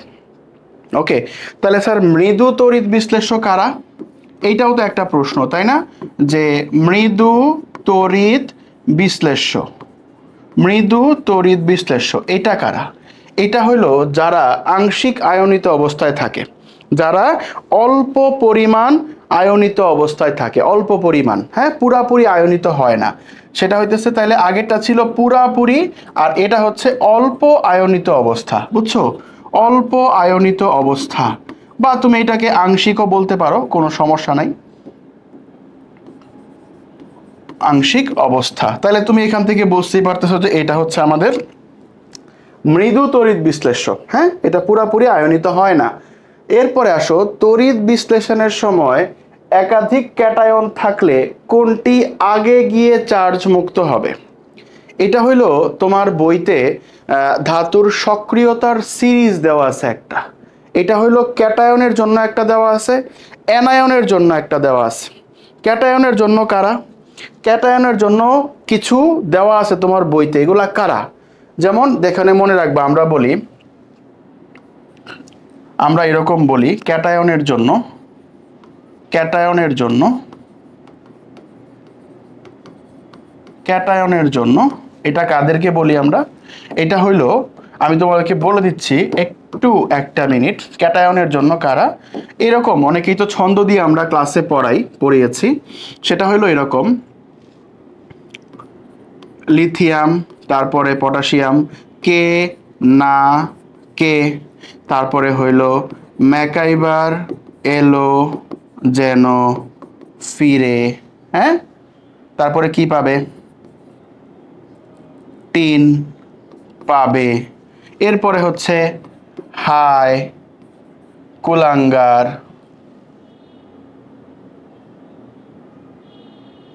এটা হাইড্রোজেন, হাই কুলাঙ্গার, হাজি, আজ, হ্যাঁ, তারপর হইতেছে পেটাবে আমায়, এরকম হাই কুলাঙ্গার, হাজি, আজ, পেটাবে আমায়। ওকে, এই হইলো তোমার, এইগুলা হইলো কার বলতো? সবগুলা ক্যাটায়নের জন্য, মানে সক্রিয়তার সিরিজ, ক্যাটায়নের জন্য সক্রিয়তার সিরিজ। এইটার মানে বলতেছে যে এদের মধ্যে যদি একাধিক ক্যাটায়ন থাকে তাহলে কে, এখানে বলতেছে যে সবার আগে, মানে কোনটি ক্যাথোডে গিয়ে চার্জ মুক্ত হবে? এটা একটা ইম্পর্টেন্ট প্রশ্ন, কোনটা ক্যাথোডে গিয়ে চার্জ মুক্ত হবে এটা বের করতে হবে। তাহলে দেখো তো এখানে কারা আছে, আমরা একটু সিলেক্ট করি। আমাদের এখানে প্রথমে আছে পটাশিয়াম, এইটা আছে 1 নম্বরে। আমি এইভাবে না দিয়ে একটু নাম্বারটা দিয়ে দিই, তাহলে তোমার বুঝতে সুবিধা হবে, হ্যাঁ। যেমন এইটা আছে আমাদের অপশনের 1-এ বা অপশন কতে, অপশন কতে, অপশন কতে। তারপরে খতে আছে হাইড্রোজেন, খতে আছে হাইড্রোজেন। গতে আছে সোডিয়াম, দেখি আমরা একটু, এই যে গতে আছে সোডিয়াম, তারপরে ঘতে আছে ম্যাগনেসিয়াম। এই তো এইভাবে আছে। সো এখন এটার নিয়ম হইল, এটার নিয়ম হইল নিচ থেকে উপরে যারা আছে তারা আগে সক্রিয় হবে। সেইভাবে যদি আমরা চিন্তা করি তাহলে দেখো এখানে সবার আগে কে আছে, নিচে কে আছে, এখানে হাইড্রোজেন। তাহলে হাইড্রোজেনটা সবার আগে ক্যাথোডে গিয়ে চার্জ মুক্ত হবে, দ্যাট ইজ আওয়ার অ্যান্সার। হাইড্রোজেনটা সবার আগে ক্যাথোডে গিয়ে চার্জ মুক্ত হবে, and that is our answer. বুঝতে পেরেছো না বুঝো নাই? বুঝতে পারার কথা। ওকে, তাহলে আমরা এবার পরের এমসিকিউতে যাই। প্রতি বছর জ্বালানি পুড়িয়ে কত billion ton carbon die oxide তৈরি করা হচ্ছে? এটা একটা মানে অনেক ইম্পর্টেন্ট একটা অবজেক্টিভ, অনেকবার পরীক্ষাতে আসছে এবং এটা মুখস্থ করার মতো, মানে মনে রাখার মতো একটা টপিক। এটা হলো 21.3 billion ton carbon die oxide. এটা আমি একটু লিখে দিই পাশে, হ্যাঁ। এটা হলো এত billion billion ton carbon die oxide, বুঝছো? এটা একটু মনে রাখো। ড্রাই সেলের অ্যানোড কোনটি? এটা তুমি মনে রাখবা, ড্রাই সেলের অ্যানোড, ড্রাই সেলের অ্যানোড হিসেবে কাজ করে হচ্ছে জিঙ্ক, ড্রাই সেলের অ্যানোড হিসেবে কাজ করে হচ্ছে জিঙ্ক। এটা একটু মাথায় রাখতে হবে স্যার, ড্রাই সেলের অ্যানোড হিসেবে কাজ করে হচ্ছে জিঙ্ক, মনে থাকবে। অ্যানোড হিসেবে কাজ করে জিঙ্ক, ক্যাথোড হিসেবে কাজ করে কে? এটা তাহলে একটু আমরা লিখে দেই। অ্যানোড, ড্রাই সেলের অ্যানোড হিসেবে কাজ করে জিঙ্ক, ড্রাই সেলের ক্যাথোড হিসেবে কাজ করে কে? এইটা হইল কার্বন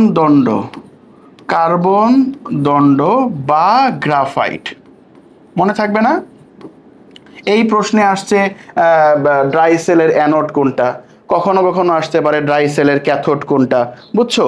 ড্রাই সেলের ক্যাথোড কোনটা এরকম বলতে পারে। তাহলে তোমরা এখন বুঝতে পারতেছো অ্যানোড হচ্ছে এটা। 2H2 + O2 = 2H2O বিক্রিয়ায় তাপমাত্রার পরিবর্তন কত? এই তাপমাত্রার পরিবর্তন মানে এখানে কি বের করতে হবে বলো তো? তাপমাত্রার পরিবর্তন মানে এটা বের করতে বলছে ডেল্টা এইচ। কি বের করতে বলছে বলো তো? Delta H. তো ডেল্টা এইচ বের করতে গেলে আমার তো মানগুলো আগে জানা রাখবে। কি কি মান আছে দেখো, আগে আমরা একটু দেখি।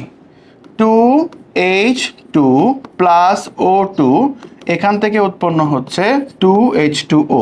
তাহলে এইটাকে কি লেখা যায়? 2 × H bond H + O double bond O, এখান থেকে 2 × H bond O bond H। এরকমই তো একটা বন্ধন আসে, তাই না? এইরকমই তো একটা বন্ধন আসে। তাহলে আমরা এটা লিখতে পারবো 2 × H bond H। H bond H এর মান কত জানো তোমরা? এই কিছু কিছু মান আছে যেগুলো তোমার একটু মনে রাখতে হবে, কারণ এমসিকিউতে সাধারণত মানগুলো দেওয়া থাকে না। এমসিকিউতে মানগুলো খুব কম দেওয়া থাকে, বাট সৃজনশীলে মানগুলো দিয়ে দেয়। তো এমসিকিউ এর জন্য কিছু ভ্যালু তোমাকে মনে রাখতে হবে। তাহলে এটা হলো 435, হ্যাঁ 435 প্লাস এটা হলো 498, যদি আমি ঠিকঠাক বলে থাকি এটা হলো 498। আর এইটা দেখো, এইটা কি হবে? 2 × এখানে কি হবে? 2 × O বন্ড H না? দেখো তো, এই যে এইটুকু মিলে তো একটা বন্ড, আর এইটা মিলে আরেকটা। তাহলে OH তো আসলে এখানে আছে কয়টা বলো তো? OH এখানে আছে হচ্ছে 2টা। তাহলে আমরা এখান থেকে বলতে পারি 2 × 435 প্লাস, আমি আবারও লিখলাম, একসাথে ক্যালকুলেশন করব তো, তাহলে এটাকে লিখতে পারি 4 × 4 × 4 6 4 464। তখন এইখানে হবে কি বলতো? এই সাইডের ভ্যালুটা হবে, একটু ক্যালকুলেট করতে হবে। 1368, এইটা তোমরা পাবা হচ্ছে 1368, আর এইটা পাবা 1856। শোনো, এই ম্যাথগুলা কিন্তু তুমি চাইলে যখন সৃজনশীলে করবা তখন কিন্তু বিক্রিয়ক ভাঙার জন্য প্রয়োজনীয় তাপ, উৎপাদ তৈরি করার জন্য প্রয়োজনীয় তাপ, এইটা বলার পরে তুমি হইতেছে এই প্রসেসে আসতে পারবা। এখন যেহেতু আমরা এমসিকিউটা করতেছি, তার কারণে আমরা কি করলাম, এটাকে একসাথেই করে ফেললাম। এমসিকিউ তো আমাদের সময় বেশি নষ্ট করা যাবে না। অতএব আমরা এখান থেকে বের করব কি? Delta H. তাহলে অ্যাজ ইউজুয়ালি আমরা এইখান থেকে মানে এটা থেকে বিয়োগ করব, বিক্রিয়ক থেকে উৎপাদটা। তাহলে 1368 মাইনাস 1856, তাহলে এটা কত হবে? মানটা কি ঠিক আছে? 1368 পরে 1856।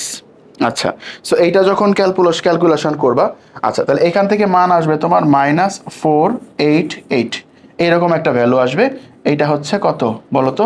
Kilo joule. তাহলে আমরা দেখতে পাচ্ছি এই অ্যান্সারটা কোথায় আমাদের, -488। এইভাবে করে তুমি চাইলে এই ক্যালকুলেশনটা ডান করতে পারবা।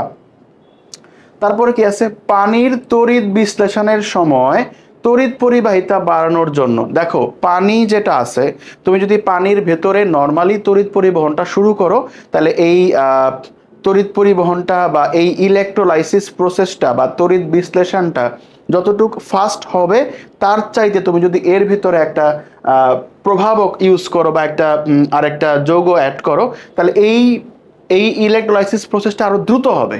সেই প্রসেসটা কি, সেটা কাকে অ্যাড করতে হবে? এটা হলো সালফিউরিক অ্যাসিড। এটা একটু মনে রাখো, এটা তো আসলে তোমাদের যে বইতে পড়ছো না তোমরা, যে পানির তড়িৎ বিশ্লেষণটা আছে তোমাদের বইয়ে আছে, ওইখানে দেখবা যে এই টপিকটা এইভাবে বলা আছে। এটা শুধু আপাতত একটু মনে রাখবা, এখানে এক্সপ্লেন করার মতো আর কিছু নাই। এখন বলতেছে যে এখানে ড্রাই সেলে কোনটির বিজারণ ঘটে, দ্যাট ইজ ইম্পর্টেন্ট। ড্রাই সেলে কোনটার বিজারণ ঘটে? তো ড্রাই সেলের বিজারণ ঘটার জন্য ড্রাই সেলের রিয়াকশনটা আমার আগে লিখতে হবে। সে রিয়াকশনটা কি ড্রাই সেলের?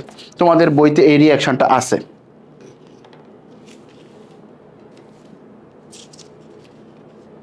ওকে, তো ড্রাই সেলের রিয়াকশনটা একটু লেখো আমার সাথে সাথে। দেখো তোমাদের বইতে আছে এটা। এই বিক্রিয়াটা হচ্ছে এরকম: জিঙ্ক প্লাস 2 NH4 প্লাস এইখানে আরেকটা প্রোডাক্ট থাকবে, ড্রাই সেলে আরেকটা প্রোডাক্ট থাকে, সেই প্রোডাক্টটা কি বলতো? Manganese dioxide. তাহলে আমরা একবারে সমতাকরণ সহ একবারে লিখে ফেলতেছি। তাহলে এখান থেকে কে উৎপন্ন হবে? এখান থেকে উৎপন্ন হবে Zn2 plus plus Zn2 plus, তারপর এখান থেকে উৎপন্ন হবে 2NH3 প্লাস Mn2O3। এরকম একটা প্রোডাক্ট তুমি এই জায়গাটায় পাবা, এরকম একটা প্রোডাক্ট তুমি এই জায়গাটায় পাবা। এটা আসলে একটা বিক্রিয়া, ড্রাই সেলের যে বিক্রিয়াটা সংঘটিত হয় সেটা। এবার খেয়াল করো এই বিক্রিয়াটার মধ্যে, এবার খেয়াল করো এটা হলো 0, হ্যাঁ, আর এটা হলো +2। এবার দেখো এইটা ছিল কত? এটা ছিল +2, এটা ছিল -2, বাট এইখানে এটা হয়ে গেছে +3। একটু খেয়াল করে দেখো, এইটা 0 থেকে +2 হয়েছে জিঙ্ক। তাহলে জিঙ্ক কি করছে দেখো তো, জিঙ্ক এটা ছিল 0, সে হয়েছে +2 বা 2+, তাহলে সে কি করছে? দুইটা ইলেকট্রন ত্যাগ করছে না? আর ইলেকট্রন যখন ত্যাগ করে, ইলেকট্রন যখন ত্যাগের ঘটনা ঘটে, সেই প্রক্রিয়াটাকে আমরা কি বলি? সেই প্রক্রিয়াটাকে বলি আমরা জারণ। আবার দেখো ম্যাঙ্গানিজ এই পাশে ছিল কত? 2+, ওই পাশে গিয়ে ম্যাঙ্গানিজটা হয়ে গেছে কত? 3+।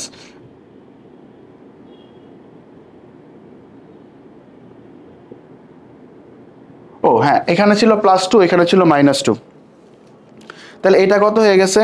ম্যাঙ্গানিজ, আচ্ছা একটু কারেকশন করে নাও, এটা ছিল +4 ম্যাঙ্গানিজের, এটা ছিল +4, হ্যাঁ এটা ছিল +4, সরি এটা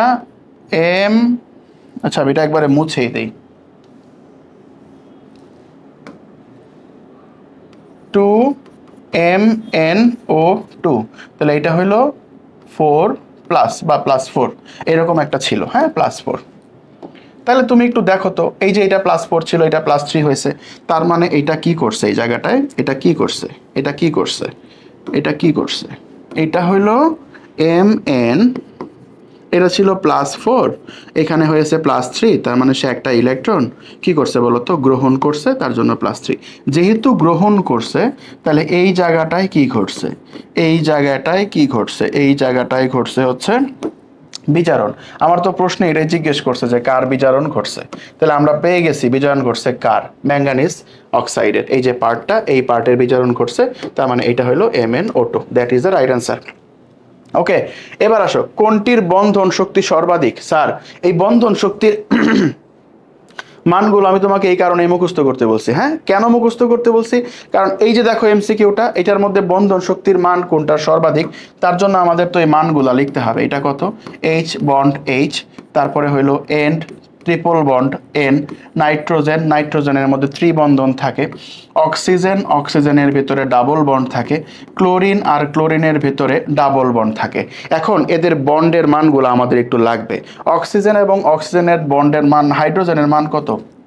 হাইড্রোজেন এবং হাইড্রোজেন বন্ডের মান কত? 436 কিলো জুল। হ্যাঁ, নাইট্রোজেন আর নাইট্রোজেনের বন্ডের মান কত? এটা হলো 946, 9946, এটা হলো কিলো জুল।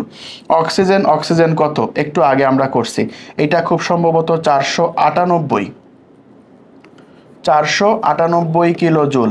তারপরে আছে ক্লোরিন আর ক্লোরিন, ক্লোরিন আর ক্লোরিন কত? 244, 244 কিলো জুল। নাও চেক, এদের মধ্যে সবচাইতে বড় কে? নাইট্রোজেন, বন nitrogen 946, we got hour answer, আমরা পেয়ে গেছি। হ্যাঁ, ওকে নেক্সট। ওকে, এবার আছে ঋণাত্মক আয়নগুলো। একটু আগে আমরা একটা ক্যাটায়ন দেখছি না, ক্যাটায়নের সক্রিয়তার সিরিজ, এইবার দেখবো আমরা হইতেছে অ্যানায়নের সক্রিয়তার সিরিজ। আচ্ছা আমি একটু ক্যাটায়নটা আরেকবার দেখাই, কই ছিল?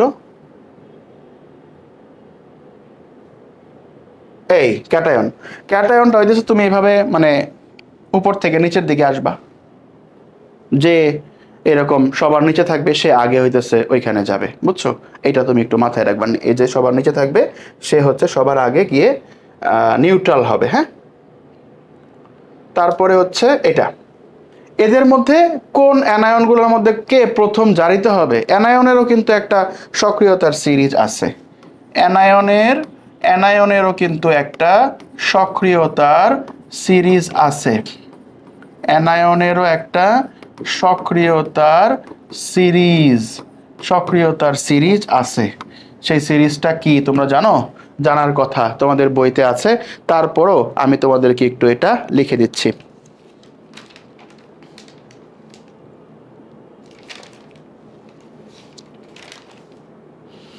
ওকে, অ্যানায়নের সক্রিয়তা সিরিজ।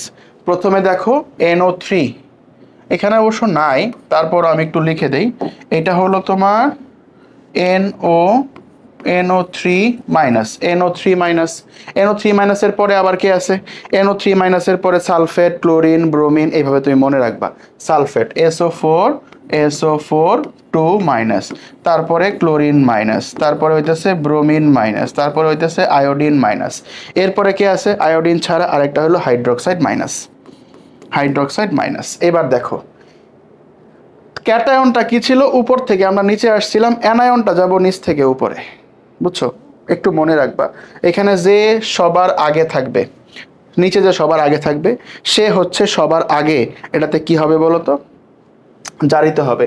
তাহলে এই অ্যানায়নগুলোর মধ্যে সবার আগে জারিত কে হচ্ছে বলো? হাইড্রোক্সাইড। অ্যানায়নগুলোর মধ্যে সবার আগে জারিত কে হচ্ছে? হাইড্রোক্সাইড। আই থিঙ্ক তোমরা এটা অ্যান্সারটা পেয়ে গেছো, এটা অ্যান্সারটা পেয়ে গেছো। অ্যানায়নগুলোর মধ্যে সবার আগে কে জারিত হবে? হাইড্রোক্সাইড। এই তো হয়ে গেছে, থ্যাংক ইউ। এবার আসো পরের অবজেক্টিভটা। পরের অবজেক্টিভে কি আছে? নিচের কোনটি তড়িৎ বিশ্লেষ্য পদার্থ? স্যার, তড়িৎ বিশ্লেষ্য হইতে গেলে তারে অবশ্যই গলিত হইতে হবে, কারণ গলিত না হইলে তার যে তড়িৎ বিশ্লেষণ করা সম্ভব না। সো এখন গলিত কে কে আছে? ম্যাগনেসিয়াম আছে, ক্যালসিয়াম অক্সাইড আছে, চিনি আছে, ইথানল আছে। তো ম্যাগনেসিয়াম এটা না, বাট আমাদের সঠিক উত্তরটা হচ্ছে গলিত ক্যালসিয়াম অক্সাইড, গলিত ক্যালসিয়াম অক্সাইড, গলিত ক্যালসিয়াম অক্সাইড। আচ্ছা, এটা মনে রাখবা, ক্যালসিয়াম অক্সাইড, এটা একটু মনে রাখবা। তারপরে উদ্দীপকের কোষের অ্যানোড কর্তৃক আকর্ষিত হয়। আচ্ছা, এইখানে কিন্তু একটা ব্যাপার আছে। ব্যাপারটা কি জানো? ব্যাপারটা হলো আমাদের কোষ তো এই যে আমরা পড়তেছি না, এইগুলোর মধ্যে কোষ আসলে কয় প্রকার জানো? তড়িৎ বিশ্লেষ্য একটা আমরা পড়ব, তড়িৎ বিশ্লেষণ কোষ যেটাকে বলি আমরা, আরেকটা হচ্ছে গ্যালভানিক কোষ। এইটা একটু আমি বলে দিচ্ছি পড়ার সুবিধার্থে, আদারওয়াইজ না এগুলা অনেক কনফিউজিং, যাতে কনফিউশনটা তোমার ক্লিয়ার হয়। আরেকটা হইতেছে গ্যালভানিক কোষ। আচ্ছা স্যার, তড়িৎ বিশ্লেষক কোষের ভিতরে অ্যানোডকে, এখানে অ্যানোড এবং ক্যাথোডের ব্যাপারটার জন্য আমি আসলে এটা নিয়ে কথা বলতে চাচ্ছিলাম। হ্যাঁ, এখানে আমরা কথা বলতে চাচ্ছিলাম এই শুধুমাত্র একটা টপিকের জন্য, একটা হইতেছে অ্যানোড আর একটা হইতেছে ক্যাথোড। কারণ দুই জায়গায় দুইটার ক্যারেক্টার দুই রকম, এক জায়গায় হচ্ছে তোমার অ্যানোড পজিটিভ, আরেক জায়গায় হইতেছে ক্যাথোড পজিটিভ। সো এইটার কনফিউশনটা ক্লিয়ার করার জন্য আমরা এটা লিখছি। তাহলে তড়িৎ বিশ্লেষ্য যে পদার্থ, তার ভেতরে কে পজিটিভ? তড়িৎ বিশ্লেষ্য পদার্থের ভিতরে কে পজিটিভ, ক্যাথোড নাকি অ্যানোড? বলো।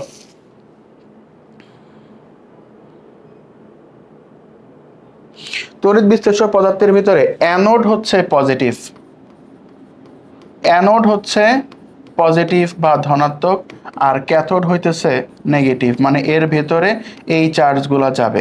আবার গ্যালভানিক কোষে অ্যানোড হচ্ছে নেগেটিভ, এইটার অপোজিটটা। হ্যাঁ, অ্যানোড হচ্ছে নেগেটিভ আর ক্যাথোড হচ্ছে পজিটিভ। এটা একটু মাথায় রাখতে হবে, এটা খুব একটু মানে কনফিউশনটা তোমার ক্রিয়েট না করে সেই জন্য। তাহলে এখন একটা জিনিস খেয়াল করো, ক্যাথোড আর অ্যানোড আমরা এটা পাইলাম, অ্যানোড পজিটিভ, ক্যাথোড নেগেটিভ। আচ্ছা আচ্ছা, তাহলে অ্যানোড যেহেতু পজিটিভ মানে ধনাত্মক তড়িৎদ্বার, পজিটিভ মানে কি? পজিটিভ মানে হইলো এটা, এইটা হইলো ধনাত্মক তড়িৎদ্বার। যেহেতু এইটা ধনাত্মক তড়িৎদ্বার, তাহলে এর ভেতরে কে জমা হবে? এর ভেতরে জমা হবে হইতেছে ঋণাত্মক চার্জ। ধনাত্মক তড়িৎদ্বারে গিয়ে ঋণাত্মক চার্জ জমা হবে। স্যার এইখানে ঋণাত্মক চার্জ কে কে আছে? এটা দেওয়া হয় নাই, এটা OH মাইনাস।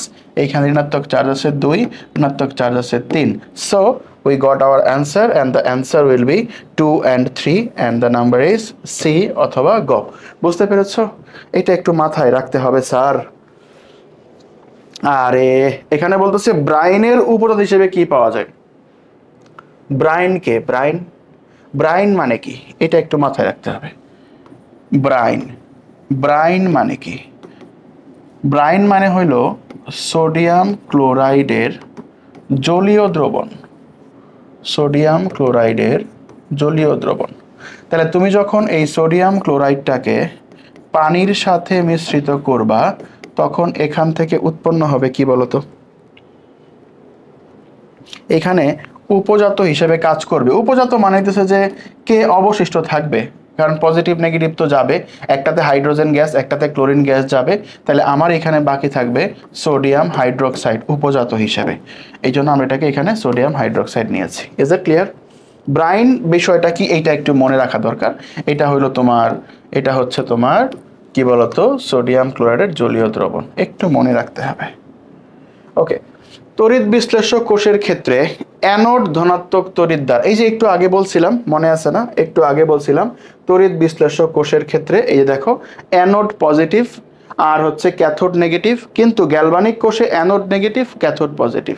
সো আমার এখন প্রশ্ন করতেছে যে তড়িৎ বিশ্লেষ্য কোষের ক্ষেত্রে কি অ্যানোড ধনাত্মক তড়িৎদ্বার, তাহলে এটা তো আমার সঠিক, এটা আমার সঠিক, এটা আমার সঠিক, অ্যানোড হলো ধনাত্মক তড়িৎদ্বার, এটা ট্রু, এটা ট্রু। ক্যাথোড ধনাত্মক তড়িৎদ্বার নো, লবণ সেতুর ব্যবহার নেই। লবণ সেতুর ব্যবহার কি আছে এর ভিতরে? লবণ সেতুর ব্যবহার নেই, তাহলে তড়িৎ বিশ্লেষ্য কোষে লবণ সেতুর ব্যবহার আসলেই নাই। এটাকে বলা হচ্ছে সল ব্রিজ যেটাকে আমরা বলি। তাহলে আমাদের সঠিক উত্তর কত? 1 আর 3, 1 আর 3 আমাদের কাছে আছে, আছে। This is the right answer. এরপরে এই যে একটা প্রশ্ন, এই প্রশ্নের এই তড়িৎদ্বার রাসায়নিক কোষে কি করে, রাসায়নিক কোষে কি করে?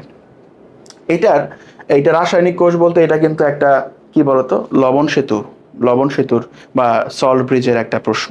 এই প্রশ্নের সঠিক উত্তরটা কি হবে? এই প্রশ্নের সঠিক উত্তরটা কি হবে বুঝছো? জিঙ্ক কি করে আমার একটু বলো তো। এখানে প্রথমে জিঙ্কের কথা বলা আছে, আমরা একটু জিঙ্ক নিয়ে দেখি। দেখো তো জিঙ্ক কি করে। বেসিক্যালি জিঙ্ক তো ইলেকট্রন ত্যাগ করে, রাইট? ইলেকট্রন ত্যাগ করে। ব্যাপারটা কীরকম হয়? জিঙ্ক -2 ইলেকট্রন, এটা হয় জিঙ্ক 2+, এরকম হয়ে যায়। কথা বুঝছো? জিঙ্ক ইলেকট্রন ত্যাগ করে জিঙ্ক 2+ হয়ে যায়। আবার সিলভার যে আছে, সিলভার এটা প্লাস, সে একটা ইলেকট্রন গ্রহণ করে সে হয়ে যায় সিলভার, এরকম।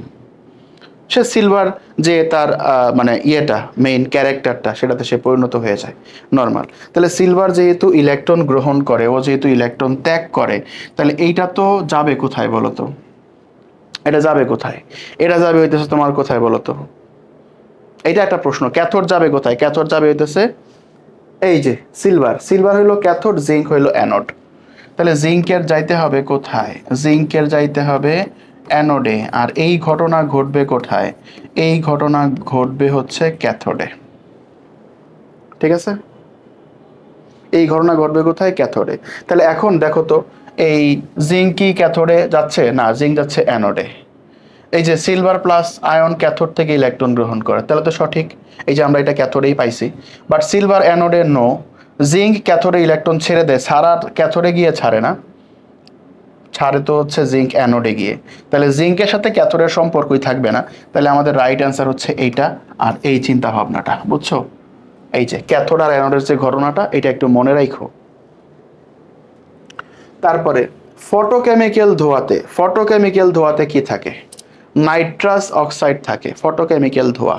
এখন প্রশ্ন হইল স্যার এই যে ফটোকেমিক্যাল ধোঁয়াটা তোমরা পড়তেছো, এটা তোমরা আগে পড়ছো কিনা? ফটোকেমিক্যাল ধোঁয়াতে কি থাকে? ফটোকেমিক্যাল ধোঁয়াতে নাইট্রাস অক্সাইড থাকে, মনে রাখো স্যার, এটা মুখস্থ জিনিস। ওজোন স্তরের ক্ষতি হয়, এটাও ট্রু। কার্বন ডাই অক্সাইড থাকে না ফটোকেমিক্যাল ধোঁয়াতে। ফটোকেমিক্যাল ধোঁয়াতে থাকে হইতেছে 1 ও 2, that is the right answer. এই যে 1 ও 2, 1 ও 2, বুঝছো? 1 ও 2। তারপরে কোনটি মৃদু অ্যাসিড? সিম্পল, ওই যে মৃদু আর তীব্রর মধ্যে একটা কথা বলছিলাম, তাহলে এখানে বাইকার্বনেট হলো মৃদু অ্যাসিড, বুঝছো? তাহলে মৃদু অ্যাসিড একটা বাইকার্বনেট, H2CO3 CH3COOH, এটাও একটা মৃদু অ্যাসিড, ঠিক আছে? আর বাকি যেগুলো আছে তারা সম্পূর্ণরূপে আয়নিত হবে, তাই এরা তীব্র অ্যাসিড।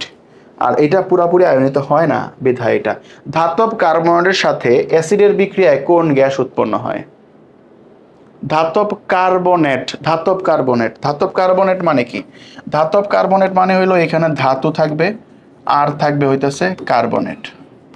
ধাতব কার্বনেটের সাথে এবার বিক্রিয়া করবে কে? অ্যাসিড।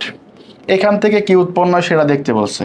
তাহলে আমি নিলাম CaCO3, এইখানে এই যে সি এটা হইল ধাতু, আর এই যে এইটা হইল কার্বনেট, ধাতব carbonate, plus HCl that is hour acid. এটা বিক্রিয়া করলে কি উৎপন্ন হবে? এটা উৎপন্ন হবে CaCl2, এটা বিক্রিয়া করলে উৎপন্ন হবে CaCl2 plus CO2 plus H2O। ঠিক আছে, বিক্রিয়কে যদি কার্বনেট থাকে উৎপাদে একটা কার্বন ডাইঅক্সাইড মাস্ট উৎপন্ন হয়। সো আমাদের এখানে গ্যাস হিসাবে আমরা কার্বন ডাইঅক্সাইড পেয়ে গেছি, and that is our answer. Next, শিল্পক্ষেত্রে কোন অ্যাসিডটি সবচেয়ে বেশি ব্যবহৃত হয়? And that is sulphuric acid. শিল্পক্ষেত্রে সবচেয়ে বেশি ব্যবহৃত হয় হচ্ছে সালফিউরিক অ্যাসিড। বুঝতে পারছো মনে হয়। কোনটি AlOH3 এর অধক্ষেপের বর্ণ? অ্যালুমিনিয়াম হাইড্রোক্সাইডের বর্ণ সাদা, এটা মাথায় রাখবা। অ্যালুমিনিয়াম হাইড্রোক্সাইডের বর্ণ কি? সাদা। তারপর হলো তোমার FeOH2, এটা হলো সবুজ। ঠিক আছে, এই কালারগুলো একটু মনে রাখতে হবে। সোডিয়াম হাইড্রোক্সাইড, এটার কালার কীরকম? ধূসর টাইপের মনে হয়। সো এটা একটু খেয়াল রাখো যে এইটার বর্ণ হলো সাদা। হ্যাঁ, হালকা নীল, নীল কার বলতো? Copper sulphate. কপার সালফেট হলো নীল। সাদা হইলো অ্যালুমিনিয়াম হাইড্রোক্সাইড। লালচে বাদামি, এটা আয়রনের 3 যেটা। সবুজ FeOH2, সবুজ। তাহলে এটা আমরা পেয়ে গেলাম। তারপরে দেখো কি বলতেছে, FeNO3(2), এটা একটা রিয়াকশন। এই রিয়াকশনে কি দেওয়া আছে? FeNO3(2) plus 2NaOH। তোমরা কি বিক্রিয়া কমপ্লিট করতে পারো? বিক্রিয়া কিভাবে করতে হয়? বিক্রিয়া কিভাবে করতে হয় চ্যাপ্টার 7-এ কিছু বিক্রিয়ার টপিক্সের কিছু ট্রিক্স আছে, বিক্রিয়াগুলো একটু শিখতে হবে তোমাদের। হ্যাঁ, তো দেখি আমরা চেষ্টা করব তোমাদেরকে, পুরা অলরেডি কিন্তু দেওয়া আছে, পুরা বইয়ের সবগুলো বিক্রিয়ার উপরে একটা ক্লাস দেওয়া আছে আমাদের। হ্যাঁ, আমাদের রাহুল দাদার একটা ক্লাস আছে টোটাল রিয়াকশনের উপর, এটা একটু দেখিও তোমরা, তাহলে বিক্রিয়াটা বুঝতে পারবা। বিক্রিয়াটা খুব চমৎকারভাবে এখানে এক্সপ্লেন করা হয়েছে। ঠিক আছে, ওকে। সো FeNO3 প্লাস 2NaOH, এখান থেকে কি উৎপন্ন হবে? এখান থেকে কিভাবে আমরা চিন্তা করব কি উৎপন্ন হবে? তাহলে Fe অ্যাজ ইউজুয়ালি FeOH2, এরা তো উৎপন্ন হবেই। এখান থেকে Fe চলে গেল, এখান থেকে OH চলে গেল, তাহলে বাকি থাকলো NaNO3। ওকে, এবার আমরা একটু মিলায়ে দেখি যে আমাদের এখানে আয়রন একটা ছিল, ওকে, OH দুইটা, ওকে ফাইন, সোডিয়ামও দুইটা ছিল, বাট এখানে নাইট্রেট কয়টা? এইটাও তো দুইটা, তাহলে আমি এখানে কি 2NaNO3 লিখতে পারি। স্যার বুঝছো? এবার দেখো তো এখানে একটা এক্স দেওয়া ছিল, এক্স এর জায়গায় তাহলে আমি কারে বসাবো? FeOH2। আমরা বলছিলাম FeOH2 এটার বর্ণ হচ্ছে সবুজ। FeOH2 এর বর্ণ কেমন? সবুজ। এই যে আমি একটু তাহলে সবুজ কালার দিয়ে লিখে দিই, তাহলে জিনিসটা একটু মানে একটা ভাব আসবে আর কি শরীরের মধ্যে। তাহলে এটা হলো এটা হলো FeOH2, তাহলে এইটার বর্ণ কেমন? সবুজ। সবুজ সবুজ একটা ভাব চলে আসছে। তারপরে পিএইচ এর কোন মানের জন্য দ্রবণ নিরপেক্ষ হয়? That is important. পিএইচ এর কোন মান? দেখো পিএইচ এর মান হইতে পারে এরকম, পিএইচ এইটার মান 7 থেকে ছোট হইতে পারে, পিএইচ এর মান 7 থেকে বড় হইতে পারে, পিএইচ এর মান 7-এর সমান হইতে পারে। এই তিনটা ক্ষেত্রে উত্তর হবে 3 রকমের। তিনটা ক্ষেত্রে উত্তর হবে 3 রকমের। পিএইচ এর মান যখন 7-এর ছোট তখন এটাকে আমরা বলি অম্লীয়। এটাকে আমরা কি বলি? যে কালারটা একটু চেঞ্জ করে লিখি। হ্যাঁ, এইটাকে বলি হচ্ছে আমরা অম্লীয়। এই যে অম্লীয়, অম্লীয়। আর এই যে দেখো এইটা 7, এটাকে তাহলে আমরা কি বলবো? এইটাকে বলবো হচ্ছে আমরা ক্ষারীয়। এই যে 7 এইটা হলো সমান, তাহলে এইটা হইতেছে স্যার নিরপেক্ষ, নিউট্রাল। তাহলে আমাদের কি বলছে? নিরপেক্ষ হইতে গেলে যেহেতু সমান, তাহলে আমরা বুঝে গেলাম যে এটার মান কত লাগবে স্যার? এটার মান লাগবে হচ্ছে 7। ক্লিয়ার? যারা পরীক্ষা দিয়েছো তারা এই অবজেক্টিভগুলো ভালো করে খেয়াল করবা। আমরা চেষ্টা করেছি আমাদের এই টোটাল 45টা অবজেক্টিভের ভেতরে তোমার প্রতি চ্যাপ্টার থেকে 15টা করে আমরা দিয়েছি। তার মানে কি 15টা MCQ এর মাধ্যমে চ্যাপ্টারটাকে যতটুকু কভার করা যায় ম্যাক্সিমাম এতটুকু আমরা কভার করার চেষ্টা করেছি। ওকে, এবার আসো, কোনটি পেটে অ্যাসিডিটির সমস্যা দূর করে? কোনটি পেটে অ্যাসিডিটির সমস্যা দূর করে? এটা হলো এই যে 3 নাম্বারটা। এটা তোমরা বইতে ডিরেক্টলি পাবা। অ্যান্টাসিড নামে আমরা এদেরকে চিনে থাকি। অ্যান্টাসিড, অ্যান্টাসিড, অ্যান্টাসিড মানে কি? অ্যান্টাসিড মানে হলো অ্যান্টি অ্যাসিড, যেটা অ্যাসিডের সাথে বিক্রিয়া করে লবণ আর পানি তৈরি করবে। স্যার একটু দেখো তো বিক্রিয়াটা, বিক্রিয়াটা দেখো তো, আমি একটু দেখাই এটা কি করে। সমস্যা দূর করবে কেমনে? মনে করো তোমার পেটের ভিতরে তুমি কোথাও বেড়াইতে গেছো, এবার বেড়াইতে যেয়ে ভরপুর খাইছো, এমন খাওয়া খাইছো যে পর 3 দিন আর তোমার খাইতে হবে না। হ্যাঁ, এবার তোমার পেট তো মনে করো তোমার নিতে পারতেছে না, এবার পেটের ভিতরে শুরু হয়ে গেছে যুদ্ধ। এই যুদ্ধ মানে হইলো তোমার পেটের ভিতরে হাইড্রোক্লোরিক অ্যাসিড যেটাকে বলি আমরা, এইটার পরিমাণটা অতিরিক্ত বেড়ে গেছে। হাইড্রোক্লোরিক অ্যাসিডের পরিমাণটা অতিরিক্ত বেড়ে গেছে। এবার এই হাইড্রোক্লোরিক অ্যাসিডকে কমাইতে হবে। কমাইতে গেলে আমরা জানি যদি আমরা এখানে ক্ষার নিয়ে নেই, ক্ষার বা ক্ষারক নিয়ে নেই জায়গাটায়, তাহলে এইটা অ্যাসিডের সাথে বিক্রিয়া করে লবণ আর পানি তৈরি করবে, অ্যাসিডে করে ফেলবে একবারে ভ্যানিশ, একদম ভ্যানিশ। আর এই কারণেই এটাকে বলা হচ্ছে অ্যান্টাসিড। তাহলে এই বিক্রিয়ায় কি উৎপন্ন হবে জানো স্যার? এই বিক্রিয়ায় উৎপন্ন হবে MgCl2 প্লাস, আচ্ছা ধরো H2O। আমরা যদি একটু সমতা করতে চাই তাহলে এটা হবে মনে করো 2, তাহলে এটা হবে 2H2। এই তো বিক্রিয়াটা দাঁড়াবে এরকম। অ্যালুমিনিয়াম হাইড্রোক্সাইডের ক্ষেত্রেও সেম, এরা এই কাজটা করে, বুঝছো? ক্যালসিয়াম হাইড্রোক্সাইড না কেন? আর দেখো উপরে গুলোতে ক্যালসিয়াম আছে, সোডিয়াম আছে, এইগুলো ক্যালসিয়াম সোডিয়াম তো ওই অ্যান্টাসিডের এই জায়গাটাতে নাই। এই কাজটা করে হইলো এই ক্ষারকগুলা, এটা বইতে মেনশন করা আছে, এটা তুমি একটু দেখবা, এই জন্য এটা বেশি মানে গ্রহণযোগ্য। নিচের কোন গ্যাসটি অ্যাসিড বৃষ্টির জন্য দায়ী? আচ্ছা, অ্যাসিড বৃষ্টির ঘটনাটা কি ঘটে জানো? অ্যাসিড বৃষ্টির ঘটনাটা ঘটে বাতাসে এই যে নাইট্রোজেন আর অক্সিজেন, এরা বিক্রিয়া করে তৈরি করে নাইট্রাস অক্সাইড, এই যে এরকম। এবার এই যে NO আছে, এর সাথে বাতাসের অক্সিজেন বিক্রিয়া করে। কে বিক্রিয়া করে? বাতাসের অক্সিজেন বিক্রিয়া করে। বাতাসের অক্সিজেন বিক্রিয়া করে, ধরো আমি এটার এরকমই লিখলাম, আমি এটার ধরো এরকমই লিখলাম NO, এটার সাথে বাতাসের অক্সিজেন বিক্রিয়া করে। সমতা করতেছি না কিন্তু আমি একটাও, প্যাচ লাগায়ও না, একটাও সমতা করতেছি না। তাহলে এটা কি তৈরি করে? NO2 উৎপন্ন করে। এই NO2 কি করে পরবর্তীতে? সাপোজ মনে করো যে এটা 2NO2 উৎপন্ন হয়েছে। আচ্ছা, সমতা করি নাই, আমি জাস্ট এইভাবেই লিখলাম। মনে করো এইবার এই যে এই NO2, এইটা বাতাসের যে মানে জলীয় বাষ্পটা তার সাথে বিক্রিয়া করে, তার সাথে বিক্রিয়া করে তৈরি করা হইতেছে HNO2 আর হচ্ছে HNO3, এই দুইটা প্রোডাক্ট তৈরি করে। কারণ এইগুলো যখন বৃষ্টির পানির সঙ্গে মিশে তখনই তো এটা অ্যাসিড বৃষ্টি তৈরি হয়ে যায়। তাইলে আমরা বুঝতেই পারতেছি যে অ্যাসিড বৃষ্টির জন্য আমাদের এখানে দায়ী হইতেছে NO2। পানির স্থায়ী ক্ষরতার জন্য দায়ী কারা? এই যে একটা ইম্পর্টেন্ট, পানির ক্ষরতা হয় 2 ধরনের। পানির ক্ষরতা হয় কয় ধরনের? পানির যে ক্ষরতা, এই ক্ষরতা হয় 2 ধরনের। পানির ক্ষরতা হয় 2 ধরনের। একটাকে আমরা বলি হচ্ছে স্থায়ী ক্ষরতা, আরেকটাকে বলি হচ্ছে আমরা অস্থায়ী ক্ষরতা। কি বলি? অস্থায়ী ক্ষরতা। তাহলে একটা হলো স্থায়ী ক্ষরতা, আরেকটা হলো অস্থায়ী ক্ষরতা। এবার স্থায়ী ক্ষরতা কার জন্য হয়? Calcium, magnesium, iron. আমি একটু সাইডে লিখি, এই দেখো এটা হলো স্থায়ী ক্ষরতার জন্য, তাহলে তোমাদের এমসিগুলো পড়তে সুবিধা হবে।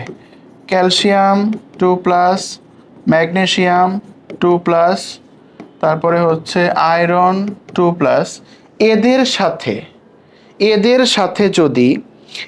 সাথে যদি কি যুক্ত হবে? এদের সাথে ক্লোরিন বা সালফেট লবণ দ্রবীভূত থাকে। এদের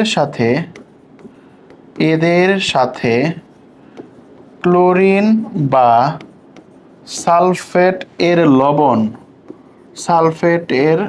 লবণ দ্রবীভূত থাকলে তাকে স্থায়ী ক্ষরতা বলে। তাকে কি বলে? স্থায়ী ক্ষরতা বলে। তাহলে স্যার এই যে 3টা জিনিস পাইলাম, এই যে এই তিনটা এদের সাথে লবণ হিসেবে কে থাকবে? এই 3টা, এদের সাথে লবণ হিসেবে থাকবে ক্লোরিন বা সালফেট। Let's check. দেখো তো ক্যালসিয়াম লবণ হিসেবে ক্যালসিয়াম সালফেট আছে, নাইস। তারপরে ম্যাগনেসিয়াম লবণ হিসেবে ক্লোরিন আছে। তাহলে এইটা হলো আমাদের স্থায়ী ক্ষারতা। তাহলে উত্তর কত? সঠিক উত্তর, সঠিক উত্তর হচ্ছে 1 আর 3। বুঝছো? আশা করি বুঝতে পারছো। এবার আসো, চুনের পানি প্লাস কার্বন ডাইঅক্সাইড অধিক পরিমাণ। চুনের পানি আর কার্বন ডাইঅক্সাইড অধিক পরিমাণ।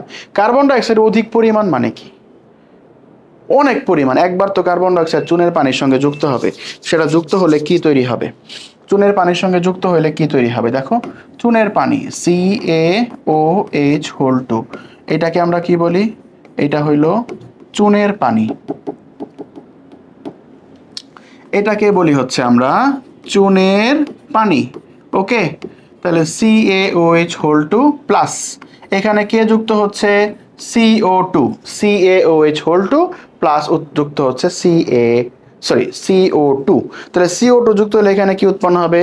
CaCO3, CaCO3 plus H2O। তার মানে এই যে ক্যালসিয়াম কার্বনেট, এইটা কি করে জানো? এইটা পানিটাকে হালকা ঘোলা করে দেয়। কি করে দেয়? ঘোলা করে দেয়। এবার এই যে প্রোডাক্টটা আছে, এবার এই যে প্রোডাক্টটা আছে, এবার এই প্রোডাক্টের সাথে যদি আমি আবার কার্বন ডাইঅক্সাইড যুক্ত করি, আবার carbon dioxide CaCO3 plus H2O plus CO2, তখন আবার যখন কার্বন ডাইঅক্সাইড যুক্ত করব, তখন এখান থেকে আবার কি উৎপন্ন হবে? এখান থেকে আবার উৎপন্ন হবে CaHCO3, এরকম উৎপন্ন হবে CaHCO3(2), যেটা এই পানিটাকে আবার কি করবে? পরিষ্কার করবে। তাহলে নর্মাল কি করছিলাম? সাধারণ অবস্থায় পানিটা কি ছিল? ঘোলা ছিল। আবার যখন কার্বন ডাইঅক্সাইড যুক্ত করলাম, তখন পানিটা পরিষ্কার হয়ে গেল। এই পরিষ্কার পানি যেটা হইলো, সেটার এরকম একটা অবস্থার সৃষ্টি হইলো। এবং এইটা হলো সেটা যে অধিক পরিমাণ যদি যুক্ত করা হয়, তাহলে এক্সটা হবে এইটা। আমাকে তো আসলে এক্সটা বের করতে বলছে, এক্স হবে এইটা। বুঝছো? তারপরে কোনটি ভারী ধাতু? কোনটি ভারী ধাতু? কিছু ভারী ধাতুর নাম একটু আমি তোমাকে লিখে দেই, যাতে অন্য অপশন আসলেও তুমি এগুলা অ্যান্সার করতে পারো। কোনটি ভারী ধাতু? কোনটা ভারী ধাতু? ভারী ধাতুর কিছু এক্সাম্পল বলে দেই। হ্যাঁ, ক্রোমিয়াম, লেড, মার্কারি, ক্যাডমিয়াম ইত্যাদি। Chromium, lead, mercury, cadmium. তো এর মধ্যে আমাদের কোনটা আছে? লেড। তাহলে লেড সঠিক উত্তর। বুঝছো? এগুলো তো একদম মানে শর্টকাট। বাংলাদেশের টিউবওয়েলের পানিতে আর্সেনিকের গ্রহণযোগ্যতা কত মিলিগ্রাম পার লিটার? আর্সেনিকের গ্রহণযোগ্যতা 0.01 মিলিগ্রাম পার লিটার। এটা মুখস্থ জিনিস, এটা মুখস্থ জিনিস। 0.01 লিটার, 1 মিলিগ্রাম পার লিটার। হ্যাঁ, ওকে। নিচের কোনটি ক্লোরিনেশন বিক্রিয়া? স্যার, তোমাদের বইতে এই ক্লোরিনেশনের কথা বলা আছে, বিক্রিয়াটা হচ্ছে এইটা। হ্যাঁ, ক্লোরিনেশনের বিক্রিয়া বলা আছে, এটা হলো। তাহলে এখানে দেখো তো, এখানে কি বিক্রিয়াটা আমি একটু লিখে দিই, তোমাদের মনে থাকবে না তো? এরকম মনে রাখবা, এইরকম মনে রাখবা। প্লাস H2O, এখান থেকে উৎপন্ন হইতেছে CaOH2 প্লাস 2Cl। এই যে, এবার খেয়াল করো, এই যে প্রথমে যেটা আছে না, এটা হলো ব্লিচিং পাউডার। এটা হলো ব্লিচিং পাউডার, এটাকে বলে ব্লিচিং পাউডার। এটা সংকেত কি? আরে আল্লাহ স্যার, ব্লিচিং পাউডার সংকেত তো পারি না। ব্লিচিং পাউডার সংকেত কি? ক্যাকশিয়াল, ওশিয়াল, শিয়াল। কি বলছি বলো তো? ক্যাকশিয়াল ক্যাকশিয়াল ও শিয়াল অক্সিজেন ক্লোরিন, তারপরে হলো শিয়াল Cl, ক্যাকশিয়াল ও শিয়াল। এটা কি বলতো? Bleaching powder. আর এইটা হলো সেই ক্লোরিনেশন বিক্রিয়া। এটা একটু মুখস্থ করে ফেলবা। হ্যাঁ, আপাতত মুখস্থ করে ফেলবা আর কি। আর এটা ব্লিচিং পাউডার। অনেক সময় আসতে পারে যে ব্লিচিং পাউডারের সংকেত কোনটা। আমি আর ক্লোরিনেশন বিক্রিয়ার সংজ্ঞায় গেলাম না, কারণ ক্লোরিনেশন বিক্রিয়ার সংজ্ঞা তোমাদের বইতে আছে, এখানে সংজ্ঞাটা দরকার নাই। পানি বিশুদ্ধকরণের প্রক্রিয়া ক্লোরিনেশন, ফোটানো, থিতানো, এই তিনটাই পানি বিশুদ্ধকরণ প্রক্রিয়া। এটাও সঠিক, এটাও সঠিক, এটাও সঠিক, তিনটাই সঠিক। তাহলে 1 2 3 সঠিক উত্তর। 1 2 3, তিনটাই হলো কি বলতো? তিনটাই হলো সঠিক উত্তর। বুঝছো? তারপরে 45 নাম্বার MCQ কি বলতেছে? পানি বিশুদ্ধকরণের, এটা তো বলছি, দেহত্বকের আদর্শ পিএইচ এর মান, এই পিএইচ এর মানগুলো তোমাদের মুখস্থ করতে হবে। দেখো চ্যাপ্টার 9 থেকে যে পিএইচ এর মানগুলো আছে এগুলো আপাতত মুখস্থ করতে হবে, কোথায় নিরপেক্ষ, কোথায় অম্লীয়, কোথায় ক্ষারীয়, মানুষের দেহত্বকে কত থাকে, রক্তে কত থাকে, এগুলা একটু মনে রাখতে হবে, পানিতে কত থাকে, হ্যাঁ এগুলা মেমোরাইজ করতে হবে, মুখস্থ করতে হবে। That is 5.5, that is 5.5। তাহলে আজকে তোমাদের সাথে আমরা পরীক্ষা নাম্বার 7-এর মোটামুটি 45টা এমসিকিউ আজকে সলভ করলাম। এখন এই সলভ করার প্রসেসের মধ্যে যদি তোমার কোনো কনফিউশন থাকে, please let us no in our comment section. Comment সেকশনে আমাদেরকে জানাও, আমরা তোমাদেরকে হেল্প করবো ইনশাল্লাহ, ঠিক আছে? পরবর্তী পরীক্ষার জন্য প্রস্তুত হও, পরবর্তী পরীক্ষার সলভ ক্লাসগুলো আসছে। আর আমাদের কেমিস্ট্রি লাস্ট সলভ ক্লাসটা হবে চ্যাপ্টার 1 থেকে 9 পর্যন্ত, ঠিক আছে? সেই পর্যন্ত তোমরা সবাই ভালো থাকবে, তোমাদের জন্য অনেক অনেক শুভকামনা রইল। এই বলে আজকে ক্লাস শেষ করছি। আল্লাহ হাফেজ, আসসালামু আলাইকুম।